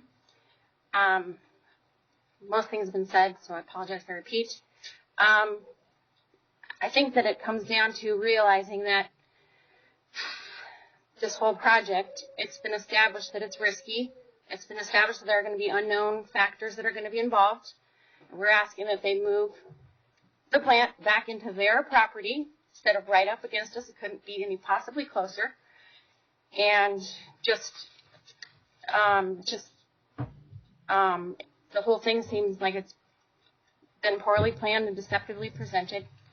And as it's been said, everyone else can decide if they want to, live next to this, but we can't. We can't leave. So the cheapest option is not necessarily the safest or best option, and it's been established that it can go somewhere else, and some very feasible options have been presented. And so we just want this to be a truly prosperous community for everyone. And we keep calling it odors, but really it's not just a smell. It's all kinds of toxic fumes and unknown and who knows what it is. And it just, like I said, I'm just asking to move the risk factor back far into your property, into open space. You can have space around it for taking care of disasters, spills, the smell, all of those things. Because we moved to the country to smell fresh air, and that's what I want my kids to have when they're at school. And we noticed in the plans that the schools they're building are not going by a plant. So just think that it's unfair, and ask that you do not approve this as it stands, and appreciate all the time that everyone has spent on this. Thank you. Thank you. Nathan Buckholz. Okay, thank you. Raymond Gallegos.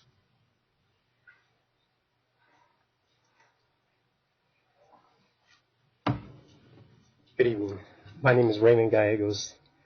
I live at 25734 East First Place in Aurora, Colorado.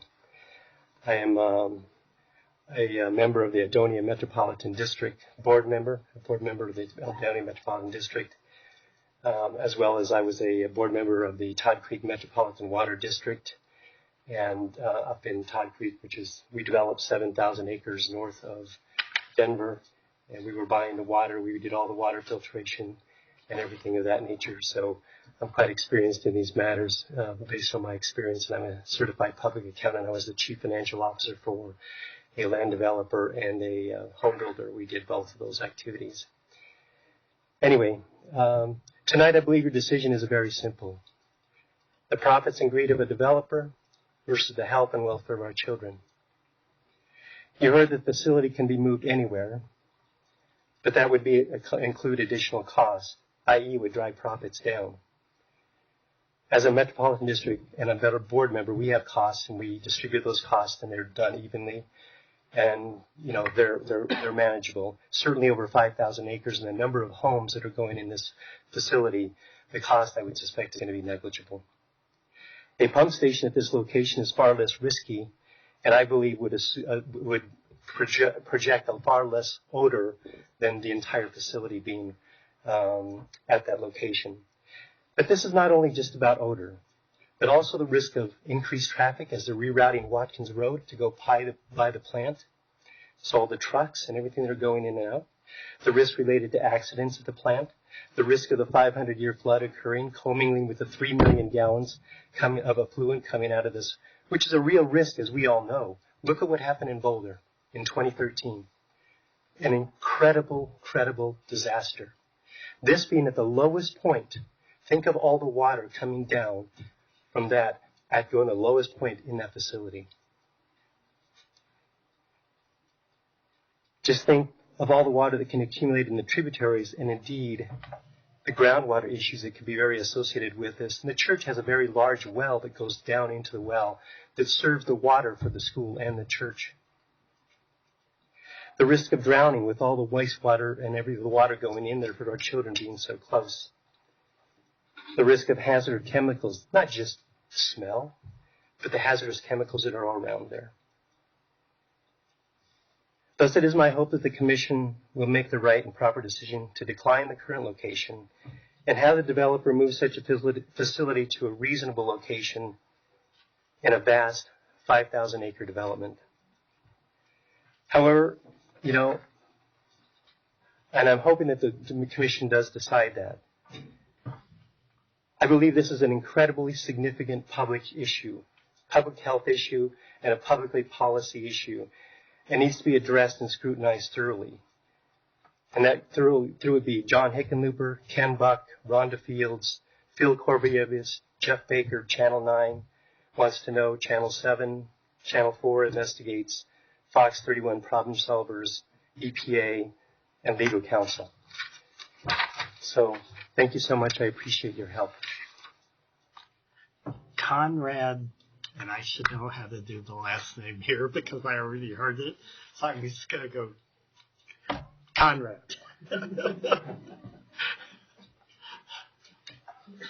Maybe I'll get it right after I hear it, like I got Mr. Gallegos right tonight. Conrad Chekis, 245 Cleveland Court, Bennett, Colorado. Most of the things that I was going to say have been brought up. One question I had is, I was told in the last meeting, it was brought to my attention that regarding the wastewater plant, basically anything that you vote on, Metro District can overrule. But isn't Mr. Vogel, the commissioner are on the board of Metro District? So wouldn't that be a conflict of interest? And I was hoping somebody could confirm that for me. And then I guess that would be it. So I guess the real issue would be the 1041R rather than, because if he's on the Metro District, he really holds the trump card anyways. So the real issue would be the 1041R. And I think there's no question that for the community in general, I'm a business owner. I also serve on the Planning and Zoning Commission in my own community. We don't do this for money. We do it for the community. And I think most of the people from the community that are going to be impacted by this are here. And it's pretty evident that there's a cause for concern. So that would be all I have to say. Thank you. Thank you. Julia Eddy.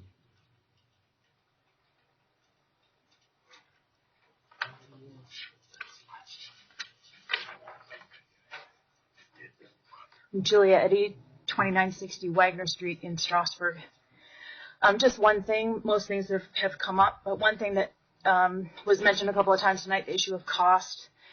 And I don't think it's been expressed, the cost that this place, that we have put into this place.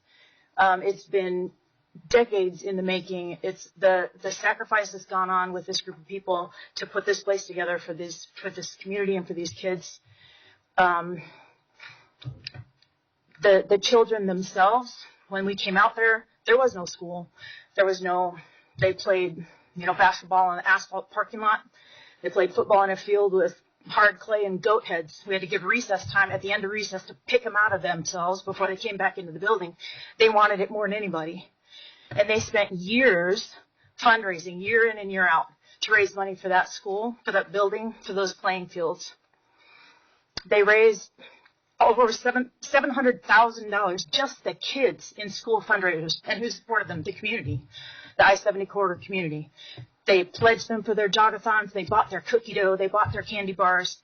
And in that time, those kids put that together. It's their school. They have an ownership interest in that school. There's a cost to them and to us that I don't know that it's really been expressed. And for them to be now on their field, that they paid for every blade of that grass, they raised money for that, and they're playing out there in the shadow of this treatment plant, it just doesn't seem right. So I'd like you to take that into consideration. Thank you. Thank you.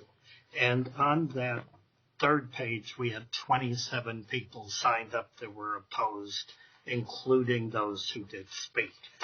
We've now had everybody who has signed up to speak and would like to has spoken. Is there anybody else who would like to make a comment at this time? Okay, seeing none, we will close the public hearing. Mr. Rader, Mr. Chairman, I'd like the gentleman that presented the contour map to come up and maybe answer some questions and show us that contour map closer to old eyes. Don't work so good. And maybe just for the benefit of the public, you might show it to them and then bring it back this way. Conditions page of the submittal, and it has existing contours on it. I'm trusting that those contours are accurate. They're based on survey. Again, just for everyone's knowledge, whatever color you see, that line shows at that place, that is the same elevation all along that line. And then that's the low end. Every one of these contours is 10 feet higher, moving away to the south. Thank you. Now you bring it back to us. Okay. So I'd like you to explain, if you would, the company you work for and your qualifications, if that's not asking too much. Franzen Pittman General Contractors. I think you can pick it out here. Is it over?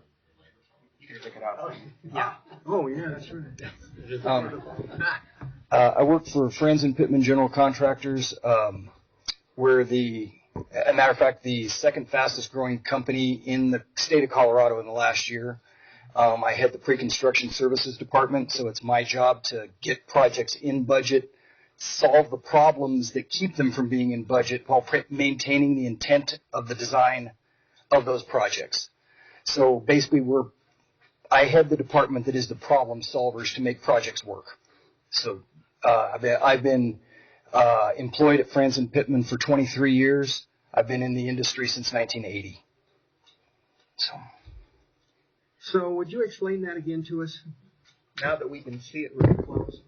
Yes. The blue line? The blue line is 10 feet higher than the current contours that are running through the property that the plant's on. Yes. So it's that piece of property it's not quite 1,000 feet long, but it's in that neighborhood. If you were to just to look at it in a very simplistic way, if you just took it and shifted it down so that the most north corner became the most south corner and just slid it straight that way, as you can see, you're still not over to the blue line, which is 10 feet higher. So you're essentially staying at the exact same grade you're at. So as we've been told, and that is right, everything needs to flow to that low point. You're staying at that low point. You're just moving to the south a little bit. It's because this area is, even though you see this progression, And as anyone who's been out there, it's over great distances, so it's a pretty flat site. And if we were in a lot of other places, this might be a real problem because those contours would be much closer together, and you'd be essentially digging into a hill to move it. Right. You don't have that issue here. You can slide that down, and it will still work. Granted, that's going to cause some problem with a couple of parcels. You would probably need to come to this parcel, would be my guess. I don't know that. The road configuration might have to be slightly modified to make it work, but it most certainly could be done without increasing your pumping. Or I say that with high confidence. I can't say it with absolute certainty. I don't have the profiles of the lines themselves, but with very high degree of certainty that you could certainly move that amount without impacting the amount of pumping you would have to do. So if that would be moved directly south all the way to the blue line, all the way down, away from the road. Right. No. That's in the floodway. You can't put it. Okay, that's in the floodway. So that's the little part. You have to kind of banana shape take it over. You can't put it in there. So what would you estimate the increase in distance would be from the school if that was done? Well, to the any idea? I would guess it's about 1,000 feet. Instead of 345. Yeah, you'd probably be 1,300 feet. It would increase it by 1,000. Increase by 1,000. Right.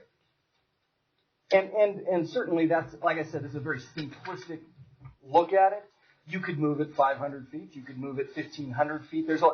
You would really need to explore each one of those and the impacts those would have on all the tributary lines coming into it. You might have some inadvertent things you're doing where you're increasing some line lengths that would cause you a problem. So you'd have to find kind of the sweet spot, but it certainly exists.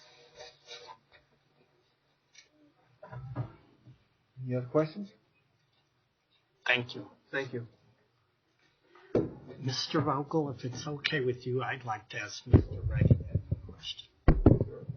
Okay. Mr. Reganetti, if you could, state your name and address for the record. Tom Reganetti, 950 17th Street, Denver. Mr. Reganetti, I've heard you speak in numerous land use conferences, and I consider you an expert on a lot of these matters. To the matter that was brought up about that the assistant principal brought up about schools and the EPA and all of that, do you have knowledge about that? Could you address that? No, I don't have knowledge about that. The relevant regulatory body here is CDPHE. They have a 100-foot setback for an fully enclosed plant, and we're 345 feet, 3 times what CDPHE requires. If there were a schools problem with that was a legal schools problem, then there would be somebody who would override CDPHE, and there's not. Okay. Thank you. You're welcome. Okay. Mr. Vogel, do you have any further comments you'd like to make now? Yes, I would like to try to address some of the questions. And I know that, again, the idea was to discuss things that were not discussed at the last meeting, primarily the school, but I think there's some things that are related. One of the things that came up was, is it misleading that we would build a wastewater treatment plant and then residential would be constructed? Our intent is to obviously build a wastewater treatment plant first and concurrently, actually, while we're doing bringing on our first phase of development. We are in the process of processing an application for our FDP, our final development plan for phase 1, that will come before you. I'm not going to go much into that application right now, but it would track with this. So anybody that would come in with buying a house, they wouldn't be aware of this facility. So that's the thought on that. One of the things that came up was adjacent land use. Did we look at adjacent land use, being a school? Yeah, we did. I mean, the 100-foot setback, we have to look at the whole parcel of the church, not just where the church and school are specifically located, but their parcel. So we had to make sure that we had at least 100 feet from the parcel, as opposed to just specific buildings, because the church has the ability to expand their campus, to build a school facilities anywhere they want. So we had to make sure our 100 feet, in our case 345 feet, worked for their whole parcel, so we didn't restrict that. So, why, there was a comment about that we ignored just the school. We didn't. We had to look at the whole parcel. And the other thing to that point, which also addresses, is we want the church to be successful. I mean, our residents are going to utilize that church. That the school is a very viable and it's a good school. It's going to become an alternative for our residents. I mean, it's right there. We want the school. We want the church to be successful. Since our last meeting, we've had some discussions with the church about some of these matters, including that we've heard testimony that they want to expand their campus someday. Their school's going to continue to grow, and one of the things that we wanted to explore with them was hooking them up to central water and sewer, which will allow them to continue to expand. So I can't stress that enough. It's very important to us that they're successful. And with regards to the odor questions related to that, is that the odor control is a huge, significant issue for us. Mr. Hill outlined all the odor controls that the Prosper wastewater treatment plant has in place in terms of the alarms, the coverage, the enclosures, those kind of things that the plant will have. But it's critically important to us because we are downwind from the wastewater treatment plant in terms of the Prosper residential, including one of our residential planting areas that are right across the street to the south. So if this has odor, it's a huge problem for us, a big problem, because we're not going to be successful in selling real estate and advancing our community. Another question came up was about the burning owl and EPA and environmental impact statement. We did one, obviously, with the 1041 new communities. We had an environmental impact study, and there was the burrowing owl was identified, which is on our eastern edge of our property. We also did another EIS as part of this specific facility. So there was one completed, and there are mitigation things that need to occur with the burrowing owl, but that's not impacted by this wastewater treatment plant. It's over on the east side. Regardless, in our 1041 new communities that has been approved, there is mitigation in there that we have to follow, and that includes the burrowing owl, and also if there's any other environmental consideration. The other thing that came up with regards to what about drainage? Yes, there was a drainage. There's obviously a master drainage study that was completed and approved with the Prosper 1041 for new communities and planning development plan. There was also a drainage analysis done as part of this wastewater treatment plant. And Mr. Haskins, I think addressed some of those considerations tonight. So there has been extensive work done on that. I talked about the environmental study. With regards, one comment was the site can be located anywhere. I think we've illustrated tonight that it really can't. I mean, there is considerations with regards to floodplains. There are some elevation issues. So we don't feel that that's the case, that there are constraints that deal with that. I was not able to see in detail where the gentleman was pointing to confirm yes or no where that would be. I mean, exactly that site. But, we have ran profiles for sewer. We have looked at grading. We have looked at our roads. There are, when it comes to realigning Watkins Road, the county has minimum standards in terms of tangents and radiuses and criteria we have to comply with. So just moving things around isn't always that simple.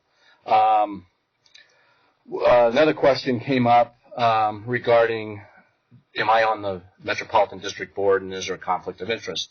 I am not on the Metropolitan District Board. I am a contract consultant, so there is not a conflict of interest on that. With regards to the amount of effluent, we kind of addressed this at the last meeting, but there's some comments that came up about how much will be discharged, I guess, into the drainage. And I think I want Alan Pratt kind of talk about that. As we said before, our intent is to reuse every drop of water we can. So we don't see ourselves creating a 100-year storm with a discharge out of this plant. But I'd like to have Alan maybe address that. And also, the question came up about chlorine liquid chlorine and how that handled. And I think Alan could probably address that as well. The hazard.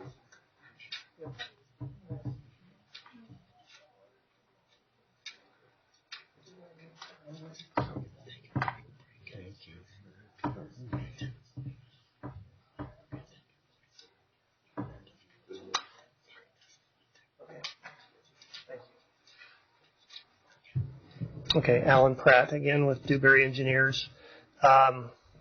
Regarding the quantity of water, I was just asking Martin over here a question about the quantity of water, the amount of water out of the wastewater plant compared to the 100-year flood flow, 3.2 MGD versus the 100-year flood flow is 0.02%. So I think that was something was raised with regards to that. It's really, it sounds like a big number, 3.2 million gallons a day. It's not really that much water, in terms of how much water is going to be in the drainage way. It's also, that's a design flow number. That is not the flow that happens continuously. Wastewater flow varies throughout the day, and that's more of the, design maximum month design flow. So it's not a continuous flow at that flow. With regards to chemicals, there are virtually no chemicals involved in this treatment plant process. There would be a very small amount of liquid chlorine. Any chemicals are fully contained. If they spill, they're completely contained. There is no spill. There's no chemical risk at these treatment plants, except to the people on site who have to wear the protective clothing and such if there is an accident. But it's completely contained, 100% capacity. Total rupture of a tank or something goes nowhere. It just stays right there in the vicinity of where the tank sits. And the amount of chlorine, it's not used for treatment of the wastewater. It's only used to chlorinate an in-plant flow. We use some water inside the plant. They'll hose down things inside the plant to just clean up and things like that. And there's water that's recycled inside the plant, and that water is chlorinated for the purposes of disinfecting it for the people that work at the plant. But there's the wastewater that leaves the plant, has no chemical in it. It's ultraviolet disinfection, which is not a chemical. It's light. Anything else? Okay. So I guess just to conclude our rebuttal, I mean, we feel, and I think, with some of the presentation information been provided tonight by Tri-County, Public Works Engineering, our consultants, I mean, we feel that we have a legal site. We feel that we exceed the setbacks that Colorado Department of Health has.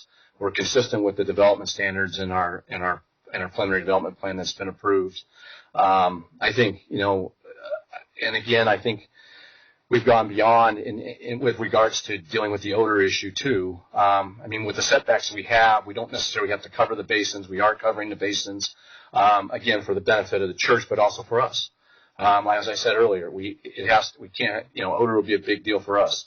So we feel that technically, the location of the plant, the design of the plant, and how it addresses Arapahoe County's technical requirements and Colorado Department of Health and Environment, we feel we meet that. And we feel that the site does not violate anything or the design of the plant. We're not here tonight asking for a variance.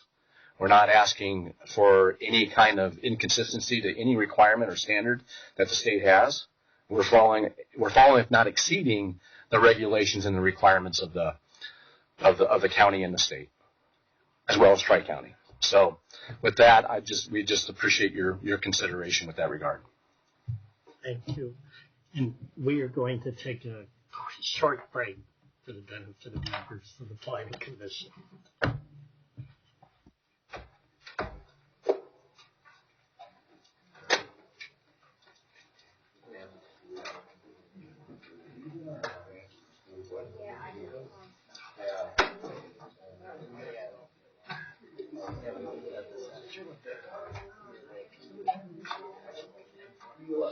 Yeah.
Thank you. And thank you for everybody this evening for respecting the clock, because it's 9 o'clock and we're getting down to it here. So thank you. We appreciate that. Thank you. Mr. Fair, I think you have some comments. No.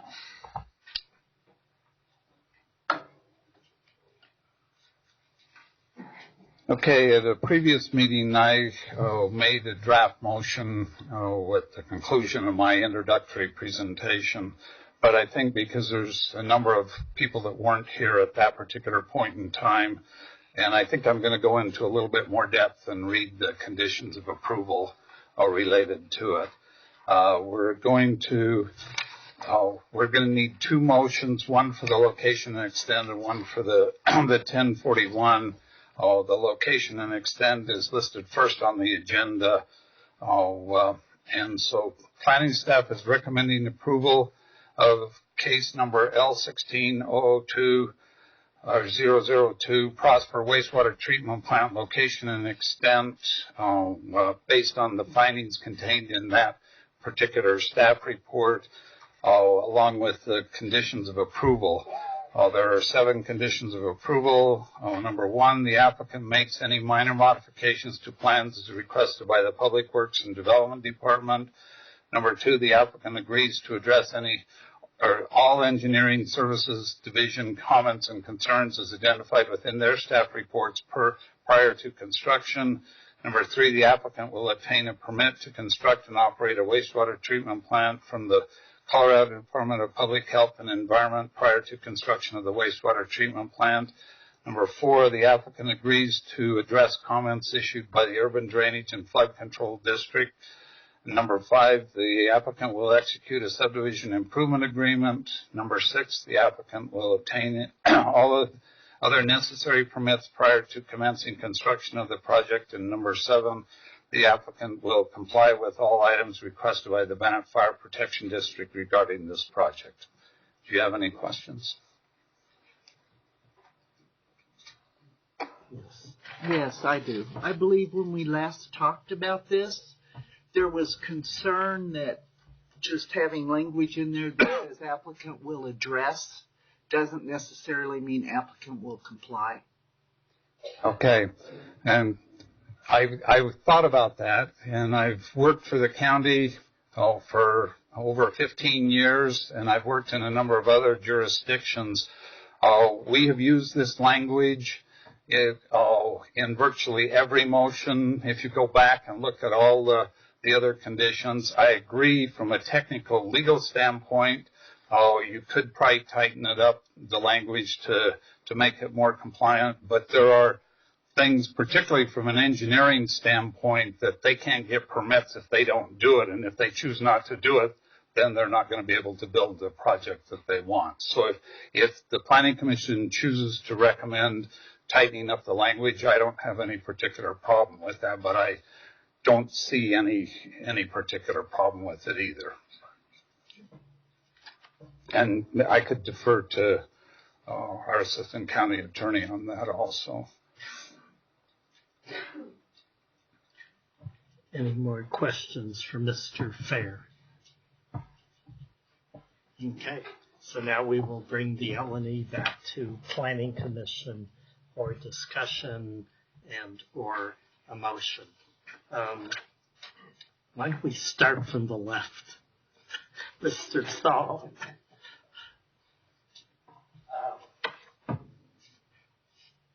Microphone.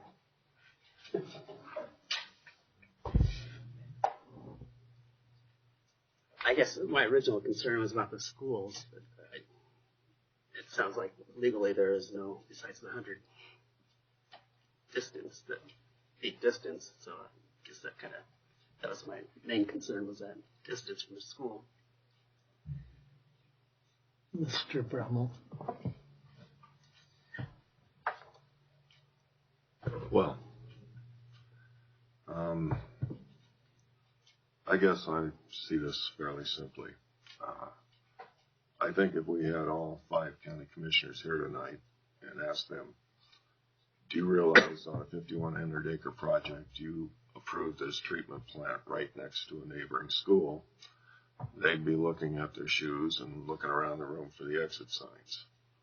I think if people from the church and the school would have known what was going on and showed up at the county commissioners hearing for the preliminary development plan, the county commissioners would have never approved the preliminary development plan. That being said, putting that plant in this site is a mistake. We make mistakes. Everybody makes mistakes. We have a process that allows us to fix mistakes. That's what this process is. That's why this is called a preliminary development plan. It's not a final development plan. If we were to go back and listen to the hearings of the preliminary development plan, I'm sure that Mr. Vogel said once, if he didn't say it 5 times, this is a preliminary plan. As we move down into this, we can adjust things. We can fix things. So where I'm at is, this was a mistake. It's time to get about fixing the mistake.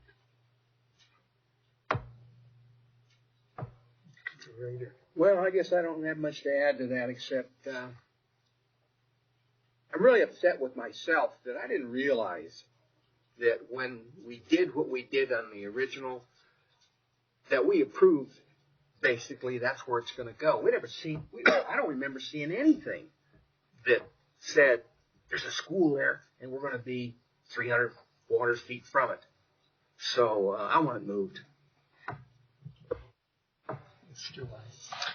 I think all the questions that I had last week, they were answered sufficiently tonight. I think Mr. Pratt brought up the point that if this moves and there's the cost for moving it, the people in the audience here are the ones that are going to have to deal with it. They're the ones that are paying for it. This isn't a private developer who's coming in here and spending their own money.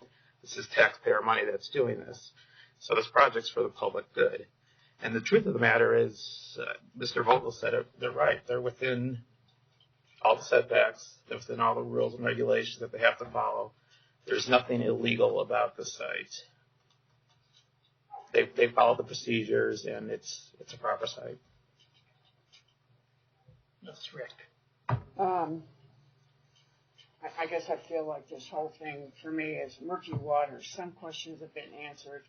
I understand the difficulty of locating pump stations. I live in a neighborhood that has recurring problems with pumping a long distance, and it doesn't always work. But I also feel at the same time, while they may have met the criteria, I'm not sure enough has been done to mitigate, and I'm reading here, mitigate or eliminate the adverse impacts of the proposed facility on the surrounding area.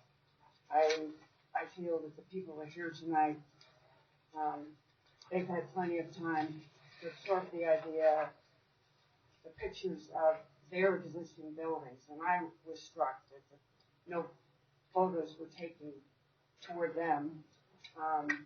I think there's too many negative impacts.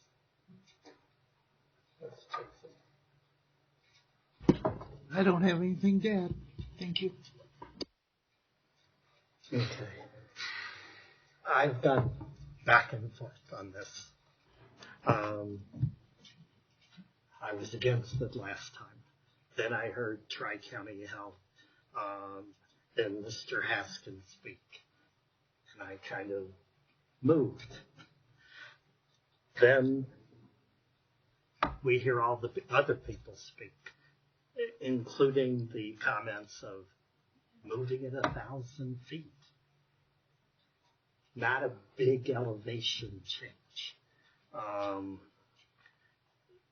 It seems to me like there are some options that could still be explored that are not, it's not like moving it a mile. Maybe moving it a little bit can make a huge difference. And I guess Mr. Brummel's comment of if the 5 county commissioners heard what we heard tonight and the last meeting, which I don't believe they did at the time this was originally presented, things may have been voted for differently. So I guess to your point of mitigation, it seems to me like there are things that could be explored that haven't been. So someone needs to make a motion. Mr. Brummel, I'm looking to you since you eloquently presented your thoughts.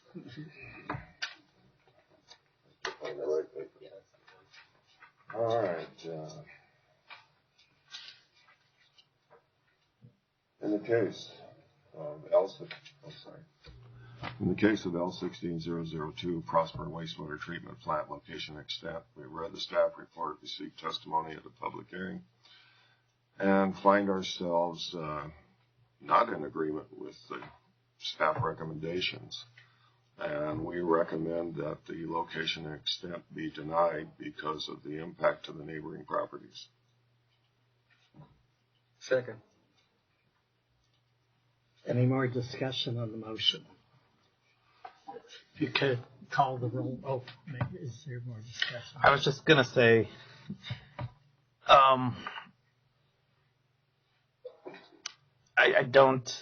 this is a necessity. You can't build this community without a wastewater treatment plant. And that's what it sounds like that it's going to come down to. And like I said before, this is benefiting everybody out there. It's not for the client's desire or personal gain. It's a benefit for the people that we're speaking against it tonight. I guess that's all I have to say. I mean, Tri-County brought it up. 3 complaints out of all the wastewater treatment plants over the last 16 years. It does not seem to be that much of an issue to me. Aside from that one in North Glen, which was when it was brought up, it was taken care of immediately. The one in North Glen. Right, but I really don't. Tri-County is not on my speed dial when I think of something smelling bad. I mean, But it's not Tri-County who's coming up with these facts. These are state facts. Right. The state. As far as claims. the 3 calls, or as far as I wouldn't call the Colorado Department of Health if I smelled something. I mean, I just don't think of that. I mean, I can see why they only found 3 calls. Well, that's probably. I mean, all I can say is drive down Broadway, and I can guarantee you're going to smell a lot worse than a wastewater treatment plant right now. And to Ms. Jason's point, I know of the facility Ms. Rick mentioned, and I called the facility a complaint. I never called Tri-County Health. I didn't know that was something that maybe I should do, because I live pretty close to that pumping station. We just, in our neighborhood, all call the wastewater district a complaint. That doesn't mean that there were complaints. They just didn't go to Tri-County Health or CDPHE. Because I didn't know in the 27 years I've lived there that that's an option to call them. I just called the district and say, your place stinks. And I've done that many times. Now I know. So. Well, I can't see what any of that has to do with what we're doing here. You know, I don't care about 3 complaints. I don't care about 500 complaints. I don't care about Tri-County. I care about the fact that that school was there first. If that wasn't, I'd be off the fence on the other side. But that school was there first. That should have never been allowed to be put there. It's no matter what happens out to Denver Metro or Littleton, Bi-County, I mean, they pollute the Platte all the time with their effluent. I mean, and then I see those people swimming down by Cherry Creek out in that stuff. That has nothing to do with this, what we're doing here. School was first. So are we ready to vote? So we are, a vote yes is a vote to deny. A vote no is a vote to not deny. So it's kind of reverse. Backwards. Could you call the roll, please? Yes, but there are 2 things I want to do first. I believe the motion said recommend denial, and I just wanted to note that on an L&E, you are the deciding authority. So this won't be a recommendation. It will be an actual decision on the L&E. The second thing is I wanted to confirm who seconded the motion. Mr. Rader. Okay, thank you. So we'll call the roll on the vote. Ms. Chaffin? Yes. Ms. Rick? Yes. Mr. Weiss? No. Mr. Rader? Yes. Mr. Brummel? Yes. Mr. Saul? Yes. Mr. Rosenberg? Yes. So by a 6-1 vote, the L&E is denied. Okay, so now we go to the next part, the 1041 process. Mr. Fair. Yes, planning staff is recommending approval of the 1041 permit, subject to the following conditions of approval. And many of them are similar to the L&E. Number 1, the applicant makes any modifications to plans as requested by the Public Works and Development Department prior to any construction is started on the project. Number 2, the applicant agrees to address all engineering service division comments and concerns as identified within their staff reports prior to construction. Number 3, the applicant will obtain a permit to construct and operate a wastewater treatment plant from the Colorado Department of Public Health and Environment prior to construction of the wastewater treatment plant. Number 4, the applicant agrees to address comments issued by the Urban Drainage and Flood Control District. And number 5, the applicant will execute a subdivision improvement agreement. Any questions? Thank you. Okay, now it's back to Planning Commission, Mr. Brummel. In the case of ASI 16001, Prosper Water Treatment Plant, 1041 permit. We've read the staff report and received testimony at a public hearing. We find ourselves not in agreement with staff findings regarding the draft plan and attachments as set forth in the staff report dated November 10th, 2016, and recommend the Board of County Commissioners deny the request for the approval of the 1041 permit because of detrimental effects to the neighboring properties. Hey. Do we have a second? Oh, second. Mr. Saul seconds. Any discussion? Seeing none, could you call? Okay, again, if you vote yes, you're voting to recommend a denial to the Board of County Commissioners. So if you would call the roll, please. Ms. Chaffin? Yes. Ms. Rick? Yes. Mr. Weiss? No. Mr. Rader? Yes. Mr. Brummel? Yes. Mr. Saul? Yes. Mr. Rosenberg? Yes. So by a 6-1 vote, it is recommended to the Board of County Commissioners to deny the 1041 permit. Is there any other business?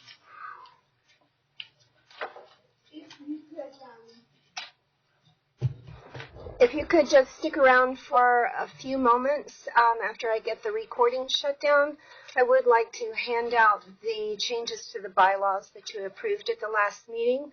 So if you could just give me a couple of minutes after we get things shut down. Thank you. We will adjourn the meeting. Thank you for attending. Thank you. Thank you.